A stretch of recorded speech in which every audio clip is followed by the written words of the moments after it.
പരിശുദ്ധ പരമ ദിവ്യകാരുണ്യത്തിന് ആരാധനയും സ്തുതിയും പുകഴ്ചയും. എൻ്റെ പ്രിയപ്പെട്ടവരെ, വിശുദ്ധ ഗ്രന്ഥം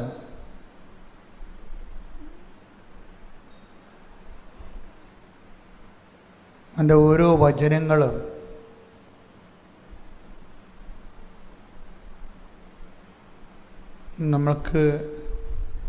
നമ്മളെ അഭിസംബോധന ചെയ്തുകൊണ്ടാണ് എഴുതിയിരിക്കുന്നത്. ദൈവത്തെ അന്വേഷിക്കുന്നവരെ അപ്പം അന്വേഷിക്കാൻ തോന്നണത് തന്നെ ഒരു ദൈവദാനമാണ്. ശൂന്യത ഓരിയിടുന്ന സ്ഥലത്ത് ഞാൻ നിന്നെ കണ്ടെത്തിയെന്ന്. അപ്പം നമ്മൾ ദൈവത്തെ കണ്ടെത്തുന്നതിനേക്കാൾ പ്രധാനപ്പെട്ടതാണ് ദൈവം നമ്മളെ കണ്ടെത്തണത്. കാര്യം നമുക്കിപ്പോൾ ദൈവത്തെ അന്വേഷിക്കണമെന്ന് ഒരു ആഗ്രഹം ഉണ്ടെങ്കിൽ, അന്വേഷിക്കാൻ ദൈവത്തെ കണ്ടെത്താൻ പറ്റുന്ന പരിസരങ്ങളിൽ നമ്മൾ വന്നിട്ടുണ്ടെങ്കിൽ, അത് നമ്മൾ ദൈവത്തെ കണ്ടെത്തുന്നതിനേക്കാൾ ഉപരി ദൈവം നമ്മളെ കണ്ടെത്തുന്നതിൻ്റെ രീതിയാണ് ബൈബിൾ വെളിപ്പെടുത്തുന്നത്. Take the word of God. ശ്രുതിക്കട്ടെ ഹല്ലേലൂയ, ഹല്ലേലൂയ, ഹല്ലേലൂയ, ഹല്ലേലൂയ. യേശുവേ നന്ദി, ഹല്ലേലൂയ, ഹല്ലേലൂയ. യേശുവേ സ്തുതി, യേശുവേ ആരാധന, ആരാധന. ആരാധന മാലാഖമാരോടൊപ്പം ജീവൻ തിരുഭോജിനേ. ആരാധന മാലാഖമാരോടൊപ്പം ജീവൻ തിരുഭോജിനേ.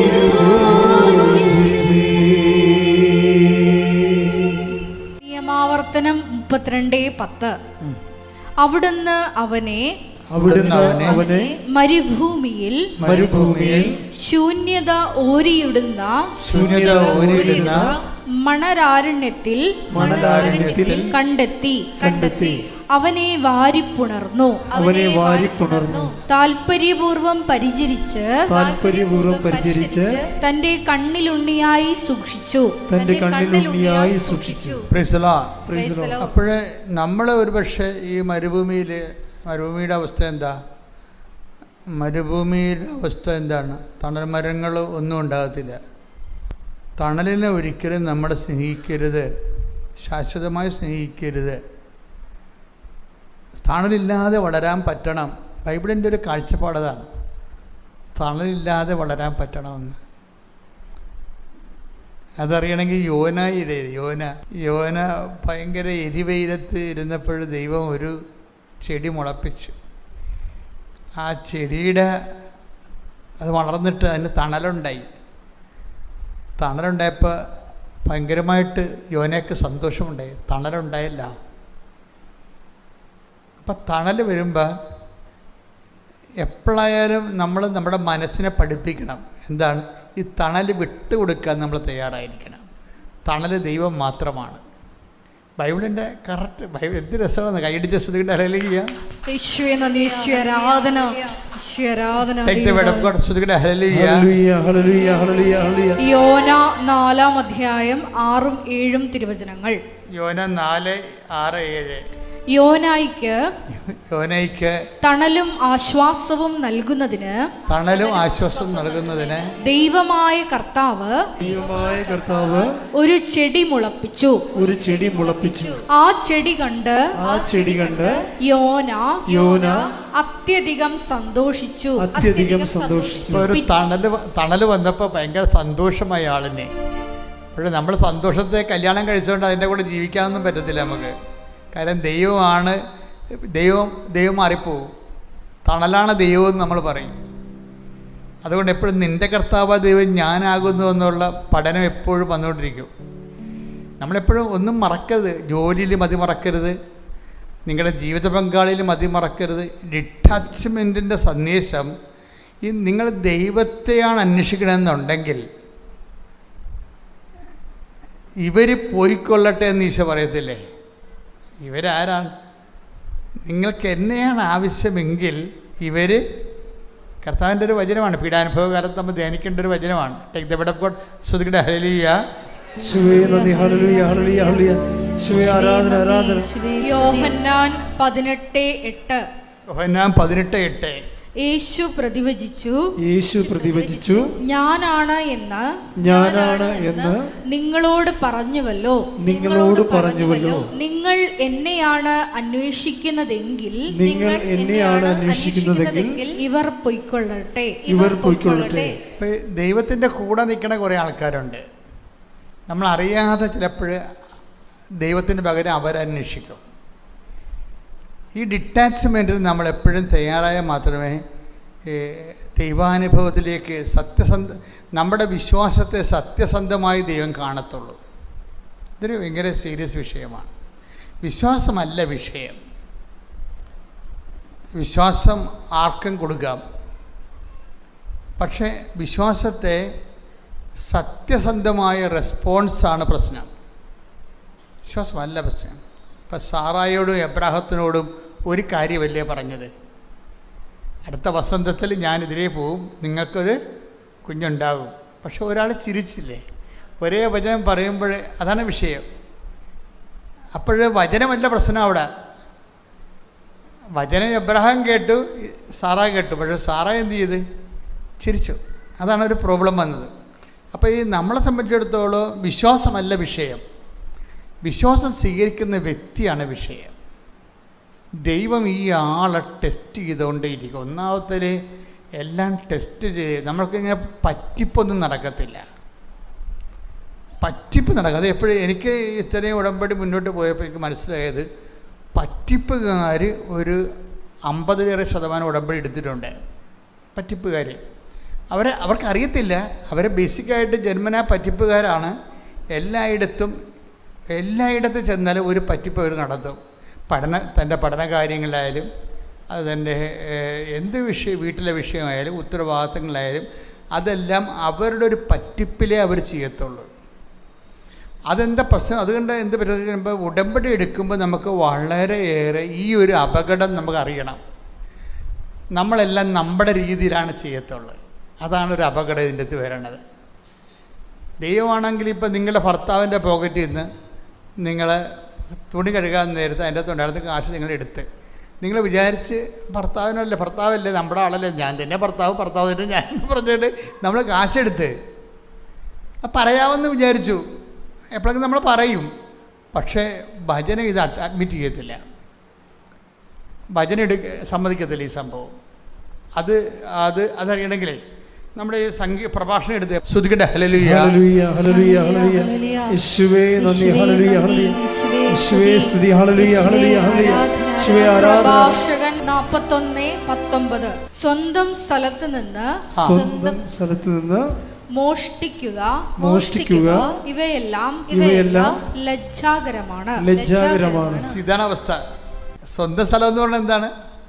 ഭർത്താവായാലും ഭാര്യയായാലും മക്കളായാലും അത് നമ്മുടെ സ്വന്തമല്ലേ. പക്ഷെ സ്വന്തം സ്ഥലത്ത് നിന്നാണെങ്കിൽ പോലും മോഷ്ടിക്കുക ലജ്ജാകരമാണെന്ന്. അതാണ് വിഷയം. എന്ന് വെച്ച് കഴിഞ്ഞാൽ ബൈബിൾ ഈ വിഷയം നമുക്ക് ഹാഫ് ബോയിൽഡ് എഗ് എന്നൊക്കെ പറയത്തില്ലേ? നിങ്ങൾ ഇപ്പോൾ അമ്മയോട് നിങ്ങൾ മുട്ട വാട്ടി തരാൻ പറഞ്ഞു കഴിഞ്ഞാൽ പുഴുങ്ങി വേണം വാട്ടിയത് വേണം എന്നൊക്കെ ചോദിക്കത്തില്ലേ? അവിടെ അമ്മ ചോദിക്കും. കാര്യം ഓരോ കുഞ്ഞുങ്ങൾ ഓരോ ടൈപ്പാണ്. ചിലർ വാട്ടിയത് കഴിക്കത്തുള്ളൂ, ചിലർ പുഴുങ്ങിയേ കഴിക്കത്തുള്ളൂ. അപ്പോൾ ഈ ഹാഫ് ബോയിൽഡ് എന്ന് പറഞ്ഞ സാധനം വാട്ടിയ മുട്ട, വചനത്തിൽ വാട്ടിയ വചനങ്ങളില്ല. ശരിക്കും ഒറ്റ സംഭവമേ ഉള്ളൂ, സത്യവചനം. ഇത് വിശ്വസ്തതമായിട്ട് വരുന്നൊരു വിഷയമാണ്. കാര്യം ഉടമ്പടി എന്ന് പറഞ്ഞാൽ ഉടനെ ദൈവം പറയും ഉടമ്പടി എന്ന് പറഞ്ഞാൽ ദൈവം ഉടനെ പറയും വിശ്വസ്തത എന്ന് പറയും. ഇതിന് റെഡിയാണെങ്കിൽ ഉടമ്പടി ഇടിമിന്നൽ പോലെ പെട്ടെന്ന് പിടിക്കും. നമ്മൾ ഉടമ്പടി എന്ന് കർത്താവ് ഞാൻ ഉടമ്പടി എടുക്കാൻ ആഗ്രഹിക്കുന്നു എന്ന് ജസ്റ്റ് പറഞ്ഞാൽ മതി. കർത്താവ് ഞാൻ ഉടമ്പടി എടുക്കാൻ ആഗ്രഹിക്കുന്നു എന്ന് പറഞ്ഞാൽ ഉടനെ ഈശോ പറഞ്ഞു ഫിഡലിറ്റി എന്ന് പറയും. ഫെയ്ത്ത് എന്ന് പറയത്തില്ല, വിശ്വാസം എന്ന് പറയത്തില്ല. ഉടനെ ഈശോ പറയും ഫിഡലിറ്റി എന്ന് പറയും. കാര്യം ഉടമ്പടി ബയലാറ്ററലാണ്. അവിടെ വിശ്വാസത്തെക്കാൾ ഉപരി വേണ്ടത് ഇപ്പം പ്രാർത്ഥനയ്ക്ക് വിശ്വാസം മതി, ഉടമ്പടിക്ക് ഉഭയകക്ഷിയാണ്. രണ്ട് കക്ഷികളുണ്ട്. അവിടെ വേണ്ടത് വിശ്വാസമല്ല. പിന്നെന്താണ്? വിശ്വസ്തതയാണ് വേണ്ടത്. അതുകൊണ്ടാണ് ഈ സങ്കീർത്തനം സങ്കീർത്തനം 78:37 സ്തുതിക്കട്ടെ ഹല്ലേലൂയ ഹല്ലേലൂയ ഹല്ലേലൂയ ഹല്ലേലൂയ ഹല്ലേലൂയ. യേശുവേ നന്ദി. ഹല്ലേലൂയ ഹല്ലേലൂയ. യേശുവേ ആരാധന ആരാധന ആരാധന. യേശുവേ നന്ദി മഹത്വം. ഹല്ലേലൂയ. സങ്കീർത്തനങ്ങൾ 78:37. അവരുടെ ഹൃദയം അവിടത്തോട് ചേർന്ന് നിന്നില്ല. അവിടുത്തെ ഉടമ്പടിയോട് വിശ്വസ്തത പുലർത്തിയില്ല. അതാണ് വിഷയം. പ്രാർത്ഥനയിലെ ഒരു ഡെറിവേഷൻസ് ഒക്കെ ഉണ്ടാവും. ദൈവത്തോട് ചേർന്ന് നിന്നില്ലെങ്കിലും പ്രാർത്ഥനയ്ക്ക് ചില സ്ഥലത്ത് ഉത്തരം കിട്ടും. ഉടമ്പടി അങ്ങനെയല്ല. ഉടമ്പടി ഉദ്ദേശിക്കുന്നത്, ഉടമ്പടി ഒരു പ്രാർത്ഥനയേക്കാൾ ഉപരി ദൈവമായിട്ട് ചേർന്ന് നിൽക്കാനുള്ള ദൈവവിളിയാണ്. നിങ്ങളവിടെ ജപ്തി നടപടിയും ജോലിയൊക്കെ പറയുമെങ്കിലും ബേസിക്കായിട്ട് ഉടമ്പടി ലക്ഷ്യം നമ്മുടെ ജപ്തി നടപടി മാറുകയും അതുപോലെ തന്നെ കല്യാണം കഴിക്കുകയൊന്നുമല്ല. മറിച്ച് എന്താണ്? ദൈവത്തോട് ചേർന്ന് നിൽക്കാനുള്ള ദൈവവിളിയാണ് ഉടമ്പടി എന്ന് പറയുന്നത്. ഒന്ന് പ്രാർത്ഥിച്ച മക്കളെ. കർത്താവായ ദൈവമേ, ഉടമ്പടി വഴി അങ്ങയോട് ചേർന്ന് നിൽക്കാൻ, ചേർന്ന് ജീവിക്കാൻ വിശ്വസ്തതയുടെ പ്രത്യേക ജീവിതം തരണമേ. ശ്രദ്ധിക്കട്ടെ. ഹല്ലേലൂയ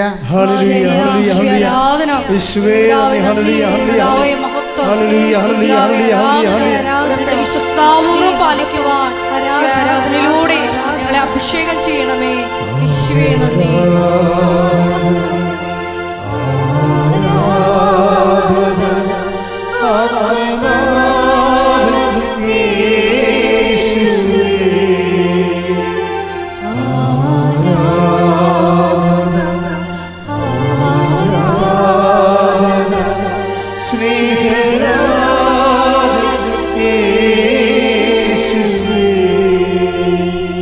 പരിശുദ്ധ പരമദിവ്യകാരുണ്യത്തിന് ആരാധനയും സ്തുതിയും പുകഴ്ചയും ഉണ്ടായിരിക്കട്ടെ. പരിശുദ്ധ പരമദിവ്യകാരുണ്യത്തിന് ആരാധനയും സ്തുതിയും പുകഴ്ചയും ഉണ്ടായിരിക്കട്ടെ.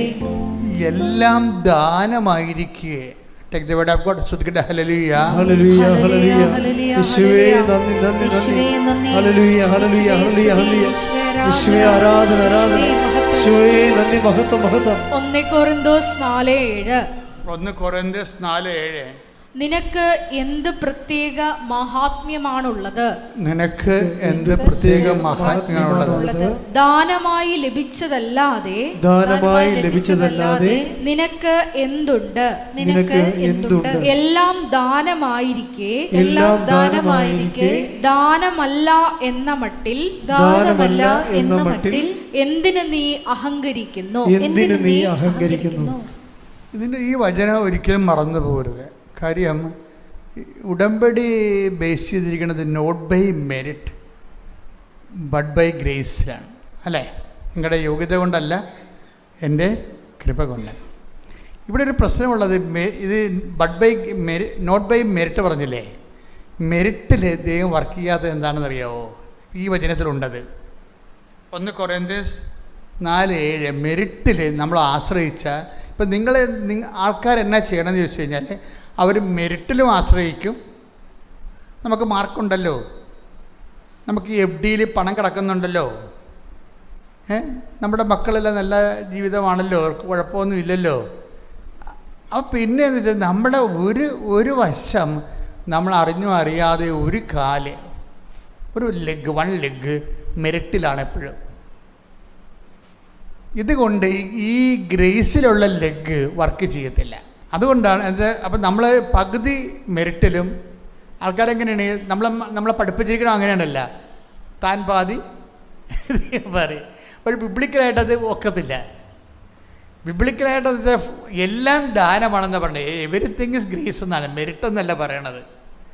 എല്ലാം ദാനം. നിൻ്റെ മക്കൾ ദാനം, നിൻ്റെ ആരോഗ്യം ദാനം. ഇപ്പം തന്നെ എന്താ പറയണത്? ശൂന്യത ഓരിയിടുന്ന സ്ഥലമെന്ന് പറഞ്ഞാൽ എന്താണ്? മരുഭൂമിയല്ലേ? മരുഭൂമിയിൽ നീ എന്നെ കണ്ടെത്തുകയല്ലേ ചെയ്യണത്, ഞാൻ നിന്നെ കണ്ടെത്തിയെന്നാണ് വചനം. ആ വചനം ഭയങ്കര രസമാണ്. ഇപ്പോൾ ഈ നിങ്ങൾക്കിപ്പോൾ സാമ്പത്തിക കടത്തിൻ്റെ ഒരു കാലമാണെന്ന് വിചാരിച്ചു. നിങ്ങൾ മരുഭൂമിയിലാണ്, നിങ്ങളുടെ തണലില്ല അവിടെ. കാര്യം നിങ്ങൾക്ക് തരാമെന്ന് പറഞ്ഞ ആൾക്കാർ നിങ്ങളെക്കാൾ കടത്തിലാണ്. തണലെങ്ങനെ ഉണ്ടാണ് അപ്പോൾ നിങ്ങൾ മരുഭൂമിയിലാണ്. പക്ഷെ നിങ്ങൾ മരുഭൂമിയിലാണെങ്കിലും നിങ്ങൾ ഉടമ്പടിയിലാണ്. അതാര് കണ്ടെത്തിയതാ? ശൂന്യത ഓരിയിടുന്ന സ്ഥലത്ത് ഞാൻ നിന്നെ കണ്ടെത്തി. കൈയടിച്ച് ശ്രദ്ധിക്കട്ടെ. ഹല്ലേലൂയ. അവിടത്തോട് ചേർത്ത് നിർത്തുന്ന സ്നേഹത്തിന്, കരുതലിന് നന്ദി പറയുന്നു.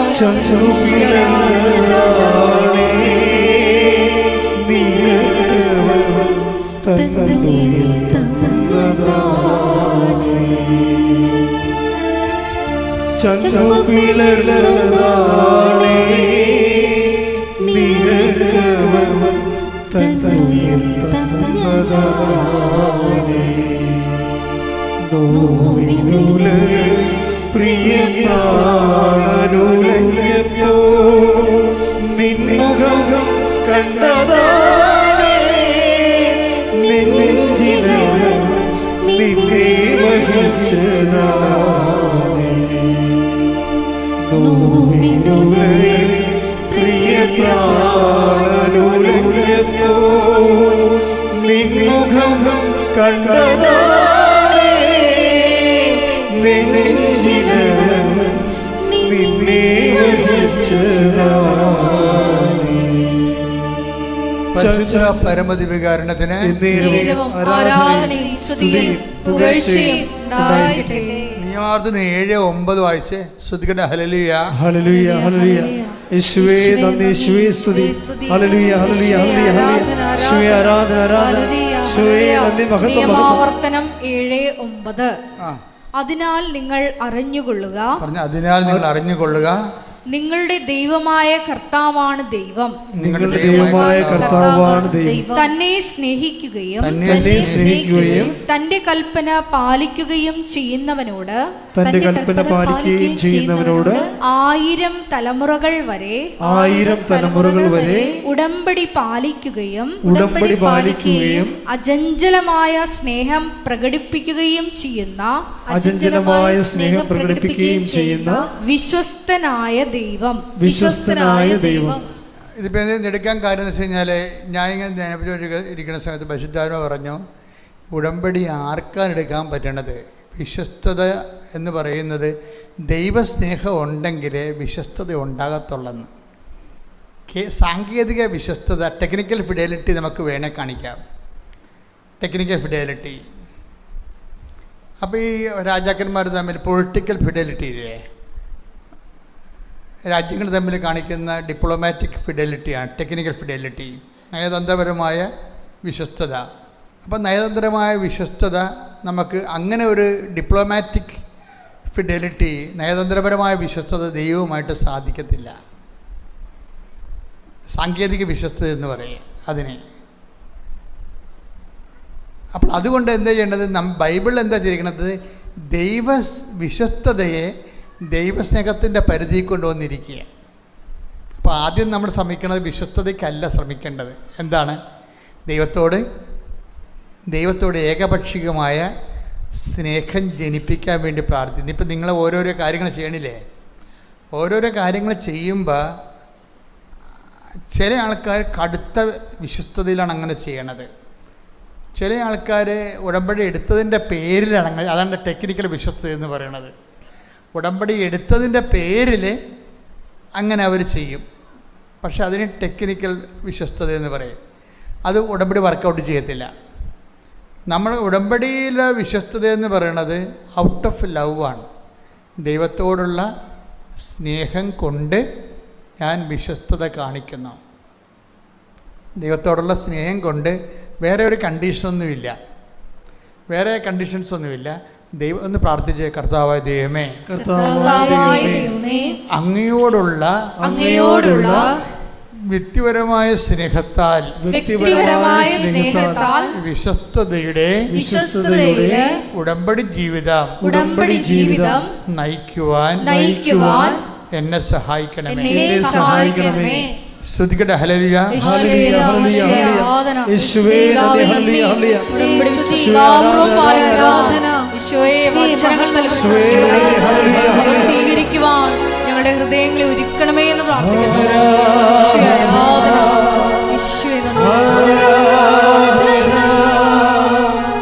ഈശോയെ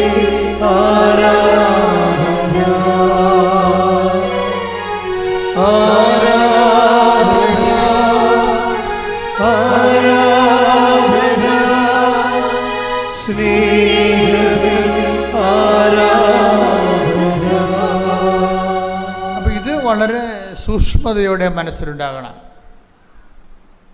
ഈ സ്നേഹത്തിനൊരു കുഴപ്പമുള്ളത് കണ്ടു കഴിഞ്ഞാൽ ഈ സ്നേഹം ചില സമയത്ത്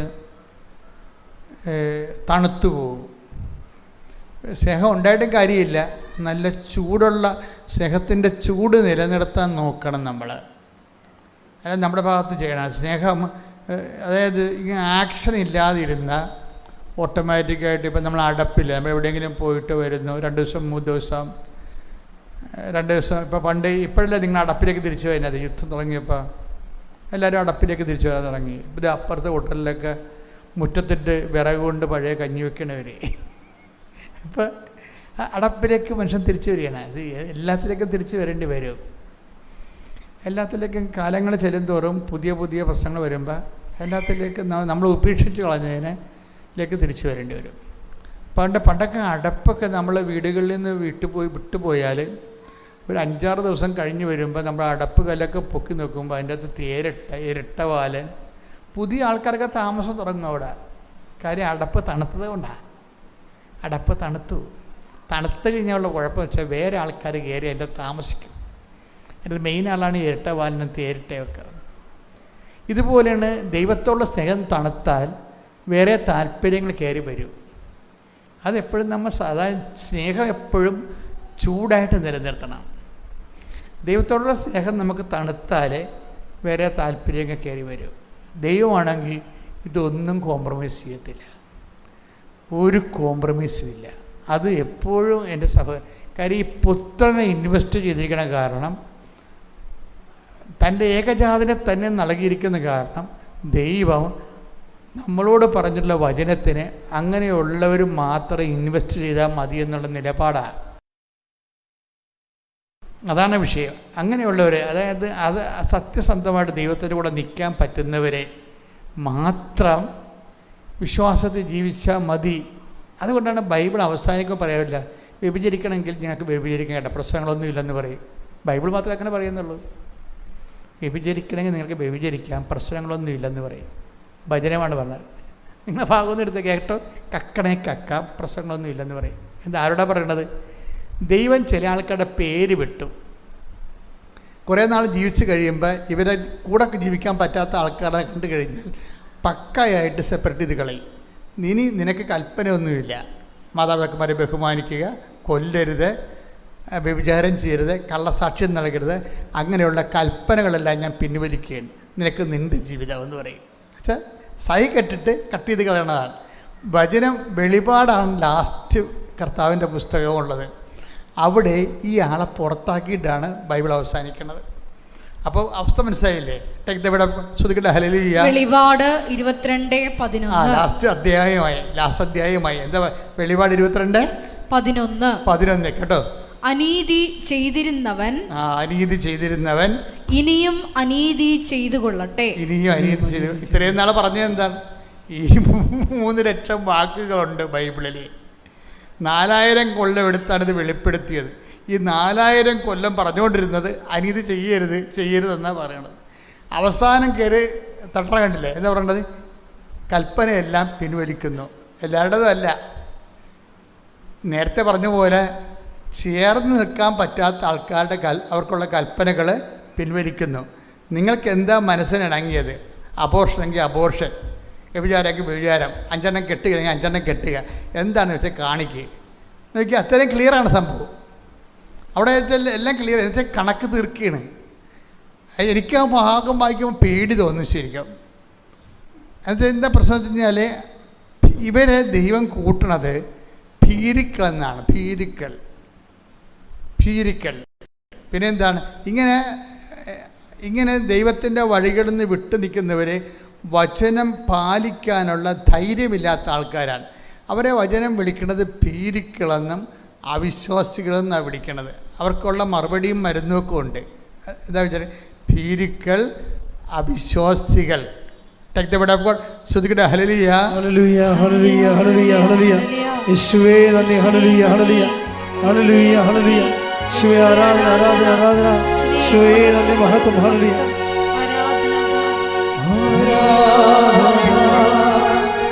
ആരാധന യേശുവേ ആരാധന ആരാധന ആരാധന യേശുവേ ആരാധന. വെളിപാട് 21:8. ഇത് വെളിപാട് 21:8. എന്നാൽ ഭീരുക്കൾ അവിശ്വാസികൾ ദുർമാർഗികൾ കൊലപാതകികൾ വ്യഭിചാരികൾ മന്ത്രവാദികൾ വിഗ്രഹാരാധകർ കാപട്യക്കാർ എന്നിവരുടെ ഓഹരി തീയും ഗന്ധകവും എരിയുന്ന തടാകവുമായിരിക്കും. ഇതാണ് രണ്ടാമത്തെ മരണം. അപ്പോൾ ഈ രണ്ടാമത്തെ മരണത്തിന് വേണ്ടി അസൈൻ ചെയ്തിരിക്കുന്ന ആൾക്കാരോടാണ് കൽപ്പന. പിന്നെ പ്രമാണം ഇല്ലെന്ന് പറയണത്.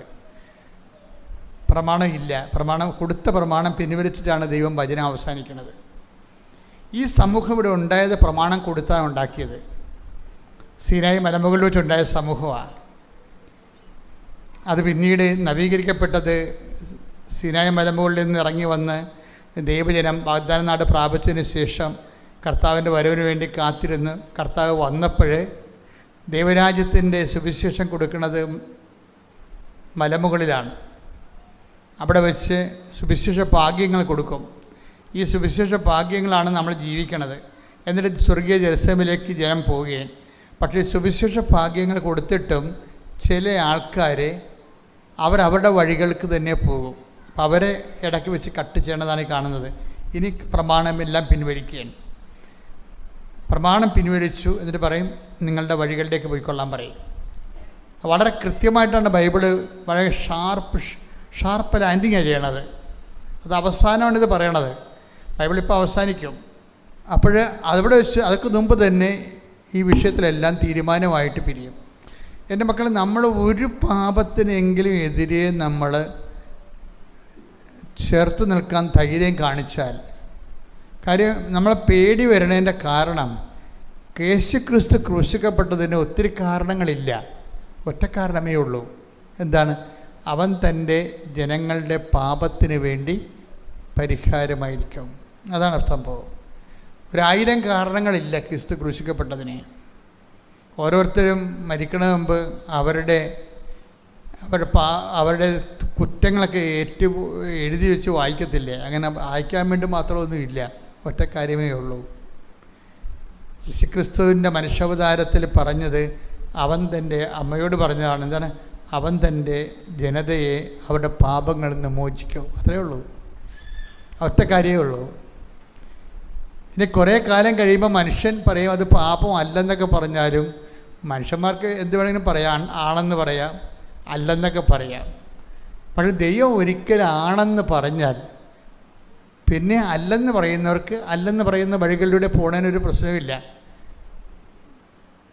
അവരെ ഭീരുക്കളും അവിശ്വാസികളുമായിട്ട് ദൈവം കൂട്ടുമെന്ന് മാത്രമേ ഉള്ളൂ. കഴിഞ്ഞ ദിവസങ്ങളിലൊരു സാക്ഷ്യം ഉണ്ടായിരുന്നു ഇവിടെ. ഒരു ക്വാളിറ്റേറ്റീവിൽ എബവ് ആയിട്ടുള്ളൊരു സാക്ഷിയാണ്. അപ്പോൾ അദ്ദേഹത്തിൻ്റെ പേര് ബിൻഡോ എന്നാണ്. ബിൻഡോ. ഞാൻ അമേരിക്കയിൽ ഹൂസ്റ്റണിൽ ധ്യാനിപ്പിക്കാൻ ചെല്ലുമ്പോൾ ബിൻഡോ അന്ന് ടെക്സാസിലുണ്ട്. അപ്പോൾ അദ്ദേഹം ആ ധ്യാനം കൂടിയെന്നാണ്. ഞാൻ അദ്ദേഹത്തെ കണ്ടിട്ടില്ല, ഇവിടെ വെച്ച് പറയുമ്പോഴേ അറിയണത്. അപ്പോൾ അദ്ദേഹം അന്ന് വന്ന് ധ്യാനം കൂടി. അപ്പോൾ അദ്ദേഹം ധ്യാനം കൂടിയതിൻ്റെ ഉദ്ദേശം എന്ന് പറയണത് അദ്ദേഹം ഒത്തിരി ധ്യാനം കൂടുന്ന ആളാണ്. അപ്പോൾ അങ്ങനെ ധ്യാനം കൂടുമ്പോൾ സ്വാഭാവികമായിട്ട് ജീവിതത്തിനൊരു നവീകരണം വരിക എന്നുള്ള ഉദ്ദേശത്തിലാണ് എല്ലാ കൊല്ലുമ്പോഴും ധ്യാനം കൂടിയിരിക്കുന്നത്. പക്ഷേ ഈ അങ്ങനെ ഉടമ്പടി ധ്യാനമാണ് കൂടിയത്. ഉടമ്പടി ധ്യാനം കൂടിയപ്പോൾ ഈ ബെൻഡോയ്ക്ക് ഒരു പെട്ടെന്ന് അദ്ദേഹത്തിന് ഒരു പ്രത്യാശ കിട്ടി. അപ്പോൾ അദ്ദേഹം ധ്യാനത്തിൽ അത് പറയുന്നുണ്ട്. അതിൻ്റെ പ്രശ്നം പുള്ളിക്ക് 54 വയസ്സുണ്ട്, വൈഫിന് അവിടെ ജോലിയുണ്ട്. ഇദ്ദേഹം ഇപ്പം നാട്ടിൽ നിന്ന് അവിടെ ചെന്നിരിക്കണതാണ്. അപ്പോൾ അദ്ദേഹത്തിന് ഈ 5 മാസമായിട്ടും ജോലി കിട്ടിയില്ല. ജോലി കിട്ടാതിരിക്കാൻ കാരണം നിങ്ങൾക്ക് ഒരാളുടെ ശമ്പളത്തിൽ കാറിൻ്റെ EMI, പിന്നെ ഹൗസിൻ്റെ റെൻറ്റ്, പിന്നെ എല്ലാത്തിനും ബില്ലാണല്ലോ അവിടെ. അപ്പോൾ ഇത് നടന്നു പോകത്തില്ല, ജീവിക്കാൻ പറ്റത്തില്ല. പക്ഷേ വൈഫിന് ജോലി ഉണ്ടെങ്കിലും ചെറിയൊരു ശമ്പളമാണ്. അപ്പോൾ ഇങ്ങനെ വളരെ ഞെരുങ്ങുന്നുണ്ട് ഈ വിഷയത്തിൽ. അപ്പോൾ ഉടമ്പടിയിൽ ഇയാൾ ഈ 50 കമ്പനികൾക്ക് പുള്ളി ഈ റെസ്യൂം കൊടുത്തിട്ടുണ്ട്. 50 കമ്പനികൾക്ക്. ഒരു കമ്പനി ഇയാളെ വിളിക്കണില്ല, ഒരു കമ്പനിയും വിളിക്കണില്ല. അപ്പോൾ എന്താണെന്ന് പറഞ്ഞാൽ കമ്പനികളുടെ സ്പെസിഫിക്കേഷൻ ഇയാളിലില്ല. അതാണ് പ്രശ്നം. ഒരു കമ്പനി ആവശ്യപ്പെടുന്ന പ്രത്യേക യോഗ്യത ഇങ്ങർക്കില്ല. അപ്പം അതുകൊണ്ട് ബാക്കടിച്ച് പോവുകയാണ്. 50 കമ്പനി എന്ന് പോയിക്കുമ്പോൾ ഇതേ പണിയാണ് പുള്ളിക്ക്, റെസ്യൂം വിടുക എന്നുള്ളത്. അപ്പോൾ ആ സമയത്താണ് വന്ന് ഉടമ്പടി ധ്യാനം കൂടണത്. ഉടമ്പടി ധ്യാനത്തിൽ പുള്ളിക്ക് പെട്ടെന്നൊരു പിടിവള്ളി കിട്ടി. എന്താ കാര്യം? ഉടമ്പടി ഇങ്ങയുടെ പ്രശ്നം എന്താണ്? 50 കമ്പനിയിൽ നിന്നും ഈ ആപ്ലിക്കേഷൻ റിജക്റ്റ് ആകാൻ കാരണം ഇങ്ങേരുടെ ജോലിക്ക് കമ്പനി ഉദ്ദേശിക്കുന്ന സ്പെസിഫിക്കേഷൻ, നൈപുണ്യം ഇങ്ങർക്കില്ല എന്നുള്ളതാണ്. പക്ഷേ ഉടമ്പടിയിൽ എന്താ പറയണത്? Not by merit but by grace. ഇത് പുള്ളിയെ വല്ലാത്ത രീതിയിൽ അങ്ങോട്ട് ബാധിച്ചു. കാര്യം നമ്മുടെ യോഗ്യതയാലല്ല, കർത്താവിൻ്റെ കൃപയെന്ന്. അപ്പോൾ അതുകൊണ്ട് അത് കേട്ടോടുകൂടി ഈ ഹോസ്റ്റലിലെ ധ്യാനം ഇത് മാത്രമല്ല, ഭയങ്കര ഗംഭീര വിജയമായിരുന്നത്. അതായത് ജനങ്ങൾ വളരെ നിശബ്ദരായി വന്നു, ടൈമിന് വന്നു, ധ്യാനം കഴിഞ്ഞിട്ടും പോകാതെ നിൽക്കുന്ന, അഭിഷേകത്തിൽ നിൽക്കുന്ന ഒരു ധ്യാനമായിരുന്നത്. അപ്പം അതിലൊരാളാണിത്. അപ്പോൾ ഇത് കഴിഞ്ഞപ്പോൾ അദ്ദേഹം തൻ്റെ ഉടമ്പടി എടുത്തതിന് ശേഷം ഉടമ്പടിയുടെ കാര്യങ്ങൾ ചെയ്യാൻ തുടങ്ങി. ഉടമ്പടി കാര്യങ്ങൾ ചെയ്തപ്പോൾ എന്താ സംഭവിച്ചതെന്ന് വെച്ചാൽ, അതിനുശേഷം ഈ ഉടമ്പടിക്ക് ശേഷം പുള്ളി ഒറ്റ കമ്പനിക്ക് മാത്രമേ റെസ്യൂം വിട്ടിട്ടുള്ളൂ. അത് ഉടനെ കോൾ ഫോർ ചെയ്ത്, അതാ വിഷയം. ഒരു കമ്പനിക്ക് മാത്രമേ പുള്ളിയുടെ ആപ്ലിക്കേഷൻ കൊടുത്തുള്ളൂ. പക്ഷെ ആ കമ്പനി പുള്ളിയെ വിളിച്ചു. പിന്നീട് അവർ ഇൻ്റർവ്യൂവിന് ക്ഷണിച്ചു. ആദ്യത്തെ ഇൻ്റർവ്യൂ സക്സസ് ആയിരുന്നു. സാധാരണഗതിയിൽ ഇങ്ങനെ ആൾക്കാർ ചെയ്യണത്, ഇങ്ങനെ റെസ്യൂം കൊടുത്തു കഴിഞ്ഞു ഇൻ്റർവ്യൂ ഒക്കെ നടന്നാലും പിന്നെ ആപ്ലിക്കേഷൻ വിട്ടുകൊണ്ടേയിരിക്കും. അങ്ങനെയാണ് ആൾക്കാർ ചെയ്യണത് എല്ലാവരും. പക്ഷേ ഇയാളുടെ മനസ്സിൽ മാതാവ് പറഞ്ഞു, ഇനി നീ വിടണ്ടെന്ന് പറഞ്ഞു. അതാണ് വിഷയം. ഈ അമ്മയുടെ ഒരു രസമെന്ന് പറഞ്ഞാൽ കമ്മ്യൂണിക്കേഷൻ ഭയങ്കരമാണ്. എൻ്റെ മക്കളെ, ഞാൻ എപ്പോഴും നിങ്ങളോട് ദേഷ്യപ്പെട്ടൊക്കെയാണ് എല്ലാ ദിവസവും സംസാരിക്കുന്നത്. കാരണം എന്ന് വെച്ച് കഴിഞ്ഞാൽ അവിശ്വസ്തരുടെ എണ്ണം കൂടുതലാണ്. കാര്യം അങ്ങനെ ഈ അവിശ്വസ്തരമായിട്ട് ഈ വള്ളം തള്ളിക്കൊണ്ട് പോകാൻ പറ്റത്തില്ല. ഉടമ്പടിയുടെ വള്ളം ഈ അവിശ്വസ്തരമായിട്ട് തള്ളിക്കൊണ്ട് പോകാൻ പറ്റത്തില്ല. അതുകൊണ്ട് അവിശ്വസ്തരെ ഉടമ്പടി എടുക്കാതിരിക്കാൻ വേണ്ടിയാണ് ഞാൻ എപ്പോഴും എല്ലാ ദിവസവും കുർബാന അടുപ്പിക്കുമ്പോൾ ഞാൻ പറയും, നിങ്ങൾ എടുക്കരുതെന്ന് പറയും. എന്താ കാര്യം? അവർ വയറ്റിപ്പഴപ്പ് കൊണ്ട് തൽക്കാലത്തിൻ്റെ കാര്യസാധ്യത വേണ്ടി എടുക്കേണ്ടതാണ്. പക്ഷേ മറ്റുള്ളവരും പണി പിടിക്കും.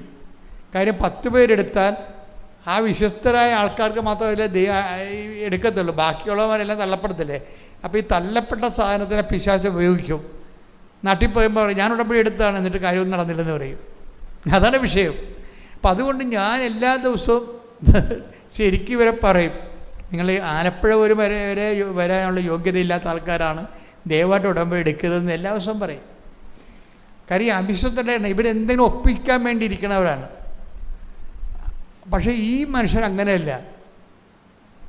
ഈ മനുഷ്യൻ എന്താ ചെയ്യണമെന്ന് വെച്ച് കഴിഞ്ഞാൽ, ഇദ്ദേഹത്തിന് കുറച്ചുകൂടി അവിടെ പാരിഷിൽ ബന്ധമുള്ളത് സ്പാനിഷ് പീപ്പിളുമായിട്ടാണ്.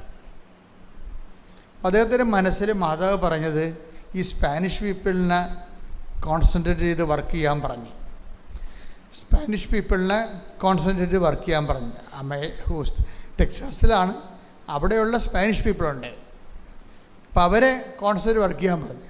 അപ്പം ഇദ്ദേഹം എന്ത് ചെയ്ത്, ഇദ്ദേഹം ഇവിടുന്ന് സ്പാനിഷ് പത്രം മേടിച്ചു. കൃപാസനത്തിൽ നിന്ന് സ്പാനിഷ് പത്രം വാങ്ങിച്ചിട്ട്, അപ്പോൾ ഈ സ്പാനിഷ് പീപ്പിളുമായിട്ട് അദ്ദേഹത്തിൻ്റെ വാട്സപ്പിലെ സുഹൃത്തുക്കൾ സ്പാനിഷാണ് കൂടുതലും. അപ്പോൾ അവരെന്നെ ചെയ്തെന്ന് കഴിഞ്ഞാൽ, ഈ സ്പാനിഷ് ഇങ്ങർക്കാണെങ്കിൽ മുറി സ്പാനിഷ് അറിയാൻ പാടില്ല, ചെറുതായിട്ടൊക്കെ അറിയാം. 5 മാസമായി ചെന്നിട്ട് അപ്പം ചെറുതായിട്ടൊക്കെ പഠിച്ചിട്ടുള്ളൂ. പക്ഷെ പഠിച്ചിരിക്കുന്ന സ്പാനിഷ് അനുസരിച്ചുകൊണ്ട് ഇദ്ദേഹം രാത്രി ഇരുന്ന് ഓരോ പേജ് എടുക്കും. ആ പേജിൽ ഇദ്ദേഹം കൃപാസനത്തെക്കുറിച്ചും പ്രത്യക്ഷീകരണ പ്രാർത്ഥനയെക്കുറിച്ചും മാതാവിനെക്കുറിച്ചും ഇന്ത്യയിൽ നടക്കുന്ന ഈ പ്രത്യക്ഷീകരണത്തെക്കുറിച്ചൊക്കെ പുള്ളി സ്പാനിഷ് ഭാഷയിൽ എഴുതി വെക്കും. എഴുതിയിട്ട് സ്പെയിൻകാരെ കാണുമ്പോൾ അദ്ദേഹം ഈ പത്രം കൊടുക്കും, അതിൻ്റെ കൂടെ ഈ ചീട്ടും കൊടുക്കും. ഇതാണ് വിശ്വസ്തത എന്ന് പറയുന്നതിൻ്റെ കാരണം. ഇപ്പം നമ്മൾ പലരും പത്രം കൊടുക്കുമ്പോൾ ഒരാളെ കണ്ട് ദൈവമേ മേടിച്ചാൽ മതിയായിരുന്നു, മേടിച്ച് തീർന്ന്, അത് വായിക്കണമെന്ന് പോലും പറയത്തില്ല. ആ പത്രവും നിങ്ങൾ വായിക്കണമെന്ന് പോലും പറയത്തില്ല. കാരണം തൊല്ല കഴുത്തേന്ന് പോയില്ല, ഒരെണ്ണം കുറഞ്ഞ് കിട്ടിയല്ല എന്നാണ് വിചാരിക്കുന്നത്. ഇതാണെങ്കിൽ ദൈവമാണെങ്കിൽ ഇതുപോലുള്ള ഫ്രോഡിനെ കാത്തിരിക്കുകയായിരിക്കും. ഉടമ്പടി എടുത്ത് ഉടക്കം മേടിക്കുന്ന പാർട്ടിയാണ് അവർ. ഇതുപോലുള്ള ഫ്രോഡിനെ കാത്തിരിക്കുകയായിരിക്കും ദൈവം. പിന്നെ ഈ പ്രാർത്ഥനയല്ല, ഒരു പ്രാർത്ഥനയും കേൾക്കത്തില്ല. എന്താ കാര്യത്തിന് ബേസിക്കായിട്ട് നിങ്ങൾ ഫ്രോഡാണെന്നുള്ളത് നിങ്ങൾ ദൈവദർശനെ പറഞ്ഞല്ലോ. അതാണ് ഈ വിഷയത്തിന് വേണ്ടത്. ഞാൻ നേരത്തെ നിങ്ങളോട് പറഞ്ഞായിരുന്നു, ഉടമ്പടി എടുക്കുമ്പോൾ അതിന് ഈ വിശ്വസ്തതയ്ക്ക് പ്രധാനപ്പെട്ട എന്താണ്? ദൈവസ്നേഹമാണ്. ദൈവസ്നേഹം ഉണ്ടെങ്കിൽ അതിന് വിശ്വസ്തത വേണമെന്ന് നമുക്ക് പ്രത്യേകം പറയേണ്ട കാര്യമില്ല. വിശ്വസ്തത താനേ ഉണ്ടായിക്കൊള്ളൂ. എന്ത് വർക്ക് വേണമെങ്കിലും ചെയ്യും. അപ്പോൾ ഇദ്ദേഹം ഈ നേഴ്സിംഗ് ഹോമില്ലേ, ഓൾഡ് ഏജ് ഹോംസിലൊക്കെ പോകും. അപ്പോൾ ഒരു ജോലിക്ക് പോകുമ്പോൾ അപ്പോൾ ഈ ജോലിയുടെ രസം വെച്ചാൽ ജോലി 2ാമത്തെ ഇൻ്റർവ്യൂ ഉണ്ടായി, 3ാമത്തെ ഇൻ്റർവ്യൂ ഉണ്ടായി. അപ്പോൾ ഇൻ്റർവ്യൂ എല്ലാം സക്സസ് ആയിരുന്നു. ഇൻ്റർവ്യൂ എല്ലാം സക്സസ്സാണ്. അപ്പോൾ വൈഫ് പറഞ്ഞു 3 ഇൻ്റർവ്യൂ ഉണ്ടാകത്തുള്ളൂ സാധാരണ അമേരിക്കയിലെന്ന് പറഞ്ഞു. അപ്പോൾ എല്ലാം സക്സസ്സായി. അപ്പോൾ ഇയാൾക്ക് ഉടനെ അപ്പോയിൻമെൻറ്റ് കിട്ടും. പക്ഷേ അപ്പോയിൻമെൻറ്റ് കിട്ടിയില്ല. അപ്പോയിൻമെൻറ്റ് കിട്ടിയില്ലെന്ന് പറഞ്ഞിട്ട് കിടാതെ ഇരുന്നിച്ച് അപ്പോൾ ഇയാൾക്കത് വിഷമമായി. എങ്ങനെ അപ്പോയിൻമെൻറ്റ്? 4ാമത്തെ ഇൻ്റർവ്യൂവിന് ഇയാളെ വിളിച്ച്. 4ാമത്തെ ഇൻ്റർവ്യൂ വിളിച്ചപ്പോൾ അവർ പറഞ്ഞു, 4ാമത്തെ ഇൻ്റർവ്യൂ അങ്ങനെ വിളിക്കാറില്ല ഒരിക്കലും. അവർ പറഞ്ഞു, നിങ്ങളുടെ ഇന്ത്യൻ ഇൻകം അതിൻ്റെ സോഴ്സ് വെളിപ്പെടുത്തണമെന്ന് പറഞ്ഞു. ഇന്ത്യയിൽ നിങ്ങൾക്ക് എന്ത് ഇൻകം ഇപ്പോൾ വരുന്നുണ്ട്, അല്ലെങ്കിൽ ഇന്ത്യയിൽ നിങ്ങൾക്കുള്ള വരുമാന മാർഗം എന്താണ്, അതിൻ്റെ സോഴ്സ് എന്താണെന്ന് പറയണമെന്ന് പറഞ്ഞു. അപ്പോൾ ഇയാൾ പറയണം, ഞാൻ ശരിക്കും പറഞ്ഞാൽ ഈ രഹസ്യം കൊടുത്തപ്പോഴേ ഇന്ത്യയിലുള്ള എനിക്ക് എൻ്റെ വരുമാന മാർഗങ്ങളെക്കുറിച്ച് അങ്ങനെ ആരും പറയാറില്ല, ഞാനും പറഞ്ഞില്ലെന്ന് പറഞ്ഞു. അങ്ങനെ ആരും പറയാറില്ല, ഞാനും പറഞ്ഞില്ല. പക്ഷെ കമ്പനി ചോദിച്ച സ്ഥിതിക്ക് ഞാൻ എൻ്റെ ഓഡിറ്ററിനെ വിളിച്ച് പറഞ്ഞു, ആ ടാക്സ് ഞാൻ അടക്കുന്ന ടാക്സും ആ അക്കൗണ്ടിൻ്റെ ഇൻകം എൻ്റെ വരുമാന മാർഗവും അതിൻ്റെ ഫുൾ ഡീറ്റെയിൽസ് തരാൻ പറഞ്ഞു. ഇയാൾ മറച്ചു വെച്ച കാര്യങ്ങൾ വീണ്ടും കമ്പനിക്ക് കൊടുത്തു. ഇത്രയും ഇന്ന ഇൻകം എനിക്ക് കിട്ടണമുണ്ട്, ഇന്ത്യയിൽ നിന്ന് വരുമാനം കിട്ടുന്നുണ്ട്, അതിൻ്റെ ടാക്സ് ഇങ്ങനെ കൊടുക്കുന്നുണ്ട്, അതിൻ്റെ ഡീറ്റെയിൽസ് ഇതാണെന്ന് പറഞ്ഞു. അതിൻ്റെ വിഷയം എന്ന് പറഞ്ഞാൽ അതോടുകൂടി അത് കൊടുത്ത് സെക്കൻഡുകൾക്കുള്ളിൽ പുള്ളി അപ്പോയിൻറ്റഡായി. ഇതിൻ്റെ വിഷയമെന്ന് പറയണത്, നമ്മളെ ഇപ്പോൾ ഈ ഉടമ്പടി അമ്മയാണ് നമ്മൾക്ക് ഉണ്ടാകുന്നൊരു ചെറിയ പിശകെന്ന് പറയണത്, നമ്മളുടെ കൂടെ കഴിവ് കൊണ്ടാണ് നമ്മൾ രക്ഷപ്പെട്ടതെന്ന് നമ്മൾ പറയുന്നത് കൊണ്ടാണ് ഈ കള്ളത്തരം വരണത്. നമ്മുടെ കൂടെ കഴിവ് കൊണ്ടാണ് നമ്മൾ ജോലി കിട്ടിയതെന്ന് നമ്മുടെ മനസ്സിലൊരു അവബോധം, മനസ്സിലൊരു സാധനമുണ്ട്. അതുകൊണ്ടാണ് നമ്മൾ ഈ കള്ളത്തരം കാണിക്കുന്നത്. അപ്പോൾ ഇത് ഫുൾ ആൻഡ് ഫുൾ ദൈവത്തിൻ്റെ അപ്പോയിൻമെൻ്റ് ആയത് കാരണം ഒരു കോംപ്രമൈസും ഇല്ല. ഇയാൾ മറച്ചു വെച്ച ടാക്സ് വരെ പറയേണ്ടി വന്ന്. അപ്പോൾ സംഭവം സത്യമായി കഴിഞ്ഞാൽ ഇത് വർക്കൗട്ട് ചെയ്യണമെങ്കിൽ വിത്തിൻ നോ ടൈം. ഞാൻ പറഞ്ഞില്ലേ, ഉടമ്പടി ഉടനടി പരിഹാരം എന്ന് പറഞ്ഞാൽ അതാണ്. അപ്പോഴെപ്പോഴും നമ്മൾ ശ്രദ്ധിക്കേണ്ട ഒരു വിഷയം, ഇതുപോലെ എല്ലാ വിഷയങ്ങളും ദൈവമായിട്ടുള്ള ഡീലെല്ലാം നമ്മളെ മനുഷ്യന്മാരുമായിട്ടുള്ള ഡീലേ നമുക്കറിയത്തുള്ളൂ. അതാണ് ഈ അബദ്ധം മുഴുവൻ പറ്റുന്നത്. അതാണ് മനുഷ്യന്മാരുടെ മാത്രമായിട്ട് ഡീലേ അറിയാൻ പാടുള്ളൂ. ഇപ്പോൾ എബ്രഹാം തന്നെ ഭാര്യനെ കൊണ്ടുവച്ചും പെങ്ങളാണെന്ന് പറഞ്ഞില്ലേ, അത് മനുഷ്യന്മാർ തമ്മിലുള്ള ഡീലാണ്. എബ്രഹാം കള്ളത്തരം പറഞ്ഞില്ലേ, പിന്നെ അത് വലിയ പ്രശ്നമായി അവിടുന്ന്. അപ്പോൾ അതുപോലെ മനുഷ്യന്മാരുമായിട്ടുള്ള ഡീലാണ് നമുക്കറിയണത്. ദൈവമായിട്ടുള്ള ഡീലെന്ന് പറയുമ്പോൾ ഇതിനകത്ത് ഒരു സാധനം മറച്ചു വെക്കാൻ പറ്റത്തില്ല, സത്യസന്ധമായിരിക്കണം. അപ്പം അതുകൊണ്ട് അത് സത്യസന്ധമായി കഴിഞ്ഞപ്പോൾ ഇയാൾ ഓക്കെയായി. പക്ഷെ അയാൾ അതിനേക്കാളും കുറച്ചുകൂടി സത്യസന്ധനായ മനുഷ്യനാണ്. ജോലി കിട്ടാൻ സാധ്യതയില്ലാത്ത 54 വയസ്സുകാരനാണ്. പക്ഷേ ഇപ്പം എന്നാ സംഭവിച്ചിരിക്കണത്, ആ ജോലിയിൽ ഇയാൾക്ക് അതിനേക്കാൾ ഹൈക്കായിട്ടുള്ള ശമ്പളമാണ് കിട്ടുന്നത്. അപ്പോൾ ശമ്പളം ഒരു 10-40% കൂടുതലാണ് ഇപ്പോൾ കിട്ടുന്നത് ശമ്പളം. അപ്പോൾ ദൈവത്തിൻ്റെ ഭാഗത്ത് നിന്ന് ചെയ്യാനുള്ള കാര്യങ്ങളെല്ലാം കൃത്യമായിട്ട് ചെയ്യും. നമ്മളെപ്പോഴും നമ്മൾ ശ്രദ്ധിക്കേണ്ടത്, ഉടമ്പടി എന്ന് പറയുമ്പോൾ അത് മനുഷ്യനും നമ്മളും ദൈവവുമായിട്ടുള്ള മാതാവിൻ്റെ മധ്യസ്ഥത്തിലുള്ള ഒരു വളരെ ജൈവമായിട്ടുള്ള ഒരു വിഷയമാണ്, അല്ലാതെ ഒരു സാങ്കല്പിക വിഷയമല്ല. ചില ആൾക്കാർ ചോദിക്കും, ദൈവത്തിന് ഇതെല്ലാം നോക്കാൻ നേരമുണ്ട്. അതാണ് വിഷയം. ദൈവത്തിന് ഇതെല്ലാം നോക്കാൻ നേരമുണ്ട്. അങ്ങനെയുള്ള പൊട്ടത്തരങ്ങൾ മനുഷ്യൻ അറിയാവുന്നതുകൊണ്ടാണ് നിൻ്റെ മുടിനാര് പോലും എണ്ണി വെച്ചിരിക്കണമെന്ന് പറഞ്ഞതിൻ്റെ കാരണം. അതാണ് വിഷയം. നിൻ്റെ മുടിനാര് പോലും എണ്ണി വെച്ചിരിക്കണം നീച്ച പറയാൻ കാര്യം എന്താണ്? നമ്മൾ ദൈവത്തെ ടേക്ക് ഫോർ ഗ്രാൻഡഡ് ആവും. എന്നിട്ട് നമ്മൾ അതിൻ്റെ അടിയിൽ കൂടി നമ്മളുടേതായിട്ടുള്ള സൂത്രപ്പണികൾ ചെയ്യും. ഉടമ്പടി എപ്പോഴും നമ്മൾ ശ്രദ്ധിക്കേണ്ടത് വളരെ സത്യസന്ധമായ ഒരു മാർഗത്തിലൂടെ ആണ് ഉടമ്പടിയിൽ നമ്മൾ ജീവിക്കണമെങ്കിൽ. ഇപ്പോൾ ഈ മനുഷ്യൻ തന്നെ പറയണത്, അദ്ദേഹം വർക്ക് ചെയ്യാൻ പോകും. വർക്ക് ചെയ്യാൻ പോകുമ്പോൾ എന്താ ചെയ്യണമെന്ന് വെച്ചാൽ, ചിലപ്പോൾ വർക്ക് അറ്റ് ഹോം കിട്ടും, അല്ലെങ്കിൽ കമ്പനിയിൽ പോകണം. പക്ഷേ ചൊവ്വാഴ്ച കൃത്യമായിട്ടും ഈ ധ്യാനം കൂടും പുള്ളി. കഴിഞ്ഞ ദിവസം ധ്യാനം കൂടാൻ വേണ്ടിയുള്ളൊരു കൈപൊക്കാൻ പറഞ്ഞപ്പോൾ 5-10 പേരാണ് കൈപൊക്കിയത്. അപ്പോൾ കാര്യം ഉടമ്പടി എടുത്തപ്പോൾ നമ്മൾ പറഞ്ഞതല്ലേ, ഇതിൻ്റെ അപ്ഡേഷൻസ് വേണമെന്നുണ്ടെങ്കിൽ ഉടമ്പടി ധ്യാനം കൂടണം. എല്ലാ വ്യാഴാഴ്ചയും എല്ലാ ചൊവ്വാഴ്ചയും ഒരെണ്ണം കൂടണം. ഇത് കൂടിയിട്ടില്ല.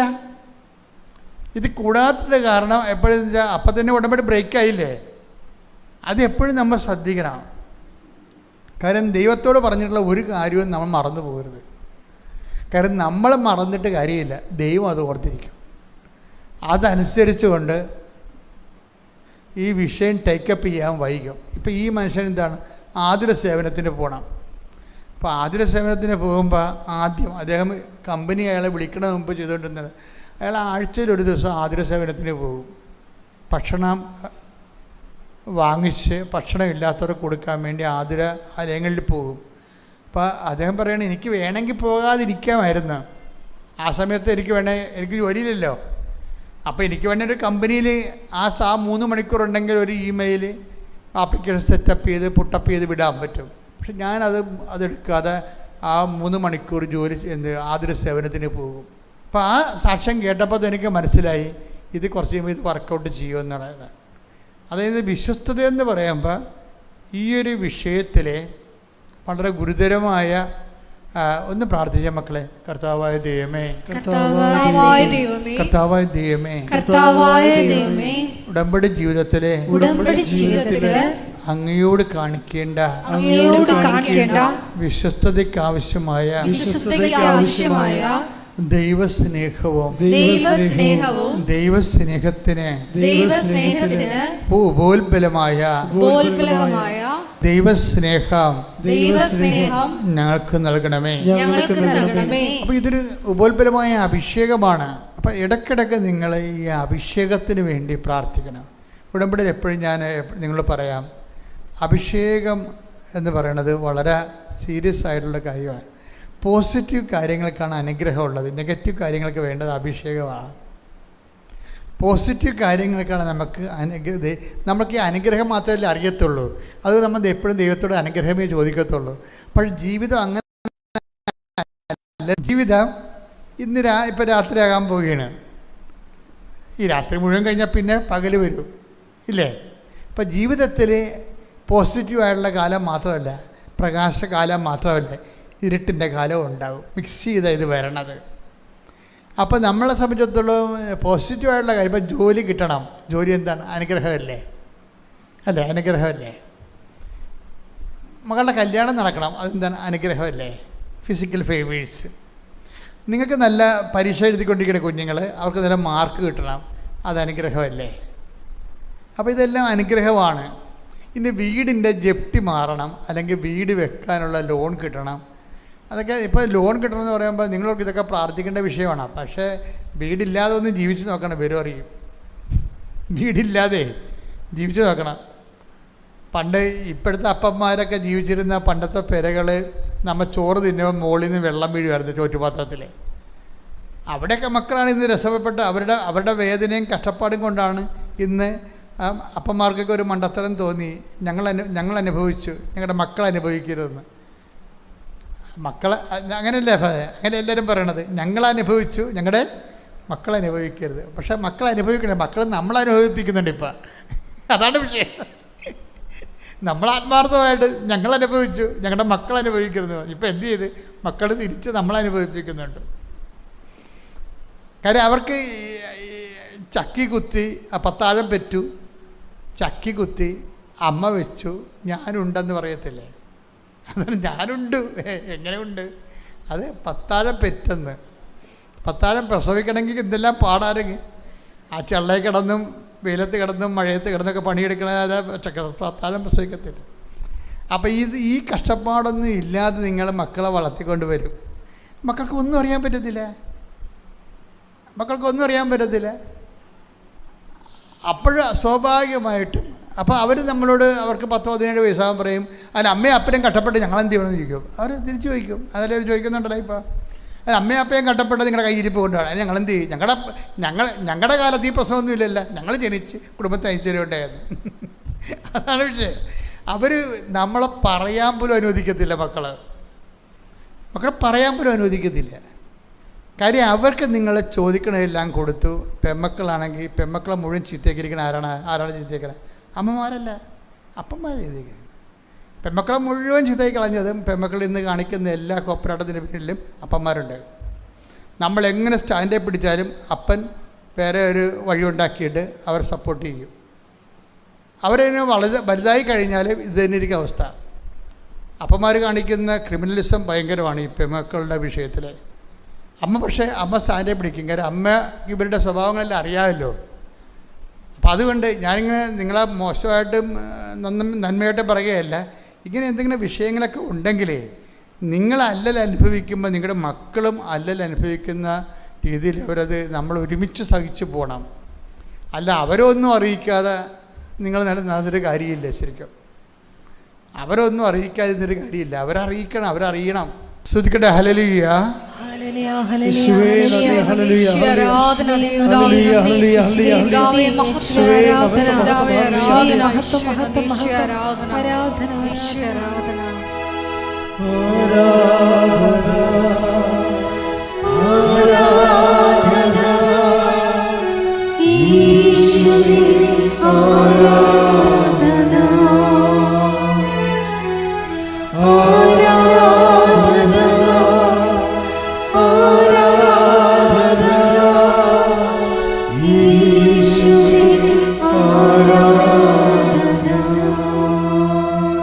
ഞാനെന്തുകൊണ്ടാണ് ഇങ്ങനെ ഒട്ടാത്ത ഒരു നിലപാടെടുക്കണമെന്ന് അറിയാമോ? ദൈവമായിട്ട് നിങ്ങൾ ഒരു റിലേഷനിലായ പിന്നെ അവിടെ ഇവിടെ ഒട്ടിയിട്ട് കാര്യമില്ല. സ്വാഭാവികമായി നിങ്ങളുടെ അപ്പനെന്ന രീതിയിൽ അമ്മയെന്ന രീതിയിൽ നിങ്ങളുടെ ഉത്തരവാദിത്തങ്ങൾ നിർവഹിക്കണം. പക്ഷെ ഒരു പരിധി കഴിഞ്ഞ് ആരെയും ഡിപ്പെൻഡ് ചെയ്യരുത്. ഒരു പരിധി കഴിഞ്ഞ് എന്താ അങ്ങനെ വരണമെന്ന് കാരണം വെച്ച് കഴിഞ്ഞാൽ കുറച്ച് കഴിയുമ്പോൾ നമ്മൾക്ക് ജീവിതം എപ്പോഴും ഒരേ രീതിയിൽ പോകത്തില്ല. ചില സമയത്ത് പൊടുന്നനെ ബൈബിൾ അങ്ങനെ ഒരു വാക്കുണ്ട്, take the word of God. ശ്രുതികട്ടെ ഹല്ലേലൂയ. ഹല്ലേലൂയ ഹല്ലേലൂയ ഹല്ലേലൂയ. യേശുവേ നന്ദി. ഹല്ലേലൂയ ഹല്ലേലൂയ. യേശുവേ ആരാധന ആരാധന ആരാധന. യേശുവേ നന്ദി. മഹത്വം മഹത്വം മഹത്വം. ഹല്ലേലൂയ ആരാധന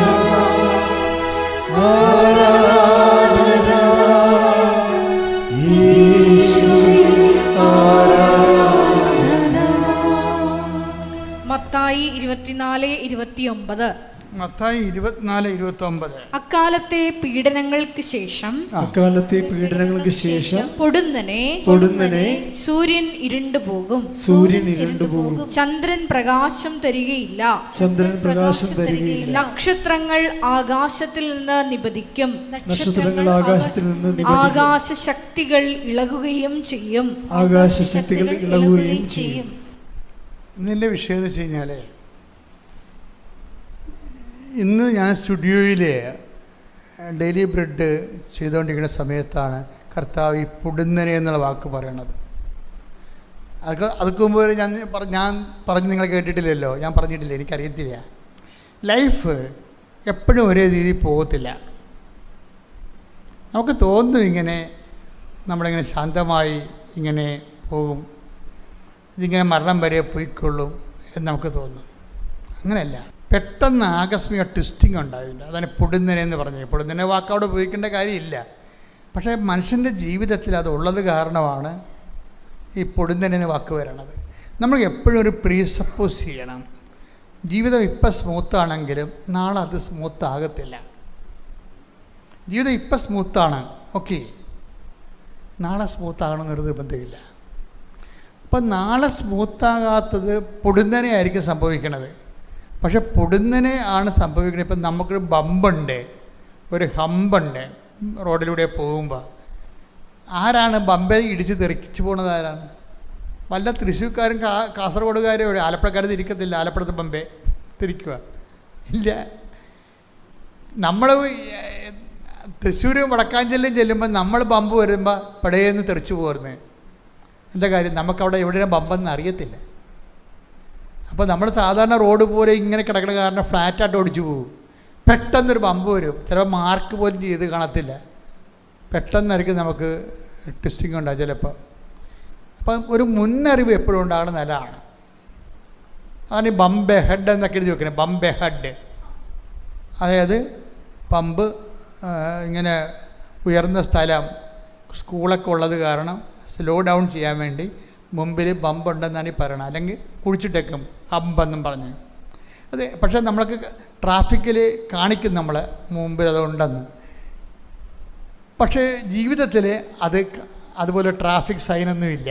ഇതിങ്ങനെ ഓടിച്ചു പോയേ ഉള്ളൂ. തട്ടിക്കളയുമ്പോഴാണ് നമ്മൾ സകടം പറയണത്. അപ്പോൾ അതുകൊണ്ട് ഈശോ നേരത്തെ പറഞ്ഞിട്ടുണ്ട്, പൊടുന്നനെ എന്ന് പറഞ്ഞിട്ടുണ്ട്, പൊടുന്നനെ. അപ്പോൾ അത് പൊടുന്നനെ ഉള്ളത് കാരണം നമ്മൾ പ്രിക്കോഷ്യസ് ആയിരിക്കണം വിഷയം. ഇപ്പം നിങ്ങളവർക്ക് നിങ്ങളുടെ കുടുംബ പ്രാർത്ഥന എന്താ കുഴപ്പം? കുടുംബ പ്രാർത്ഥന നിങ്ങളുടെ ഇത് വിഷയമൊന്നുമില്ലല്ലോ, കുടുംബ പ്രാർത്ഥന ഉണ്ടല്ലോ.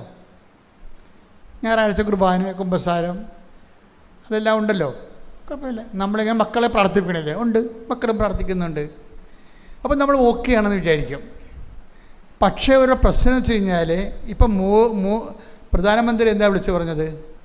എണ്ണ ഉള്ളൊരു സൂക്ഷിച്ച് വെക്കണം, കയ്യിൽ പെട്രോൾ വല്ലതും ഉണ്ടെങ്കിൽ അത് സൂക്ഷിച്ച് വെക്കണം, ഭക്ഷണം ഉണ്ടെങ്കിൽ അത് സൂക്ഷിച്ച് വെക്കണം. ഒരു ഇൻ്റർനാഷണൽ ലോക്ക്ഡൗൺ ഉണ്ടാകാൻ സാധ്യതയുണ്ട്. അതാണ് സാധനം. അപ്പം നേരത്തെ നമുക്കൊരു അറിവ് തരണതാണ് ഈ സംഭവം. പക്ഷേ ഇതുപോലുള്ള അറിവ് ബൈബിൾ തരണത് പൊടുന്നനെ എന്നുള്ള വാക്ക് ഉപയോഗിച്ചുകൊണ്ടാണ്. അപ്പോൾ എന്നാ ചെയ്യണം? ഈ പൊടുന്നനെ എന്ന് പറയുമ്പോൾ പൊടുന്നനെ വരുമ്പോൾ തന്നെ കാക്ക നോക്കറിയും മുണ്ടി കൊണ്ടാലേ അറിയത്തുള്ളൂ, കൊണ്ടറിഞ്ഞിട്ട് കാര്യമില്ല. അതിന് നമ്മൾ എന്ത് ചെയ്യണമെന്ന് വെച്ച് കഴിഞ്ഞാൽ ഈ ഇങ്ങനെയുള്ള കാഷ്വാലിറ്റി ഫേസ് ചെയ്യാനുള്ളൊരു മാർഗം നേരത്തെ ഈ മെഴുത്ത പശുക്കളെ കാണുമ്പോൾ തന്നെ മെല്ലിച്ച പശുക്കൾ വരുന്നുണ്ടെന്ന് ബോധം വേണം നമുക്ക്. ജോസഫിൻ്റെ സ്വപ്നം അതല്ലേ? അല്ലേ? മെഴുത്ത പശുക്കളാണ് ആദ്യം മെല്ലിച്ച പശുക്കളല്ല സ്വപ്നം കാണുന്നത്. ജോസഫ് സ്വപ്നം കാണുന്നത് ആദ്യം മെഴുത്ത പശുക്കളാണ് സ്വപ്നം കാണുന്നത്. ആ മെഴുത്ത പശുക്കളെ സ്വപ്നം കണ്ട് 7 പശുക്കളെ കാണും. അതിനുശേഷം മെല്ലിച്ച പശുക്കളെ കാണും. മെല്ലിച്ച പശുക്കൾ വന്ന് മെഴുത്ത പശുക്കളെ തിന്നുകളയും. അപ്പോൾ ഈ ഫറവോ പറയും, എന്താണ് ഇതിൻ്റെ അർത്ഥം?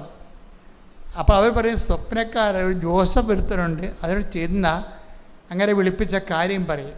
അപ്പോൾ ജോസഫിനെ വിളിപ്പിച്ചപ്പോൾ ജോസഫ് പറയും, മെടുത്ത പശുക്കൾ അഭിവൃദ്ധിയുടെ 7 കൊല്ലമാണ്. അപ്പോൾ നമ്മൾ ബെയർ ഹൗസ് ഉണ്ടാക്കണം. നമ്മുടെ പാടശേഖരങ്ങളെല്ലാം പൂത്തുലയും, നിറച്ച് വിളവുണ്ടാകും. പക്ഷേ നമ്മളത് സൂക്ഷിച്ച് വെക്കണം. എന്താണ്? മെല്ലിച്ച പശുക്കളുടെ ക്ഷാമത്തിൻ്റെ കാലം വരുന്നുണ്ട്, 7 വർഷം. അപ്പോഴത് ഫറവോയ്ക്ക് അത് ഇഷ്ടപ്പെട്ടു. ഇതുപോലെ തന്നെയാണ് ജീവിതത്തിൻ്റെ അവസ്ഥയും.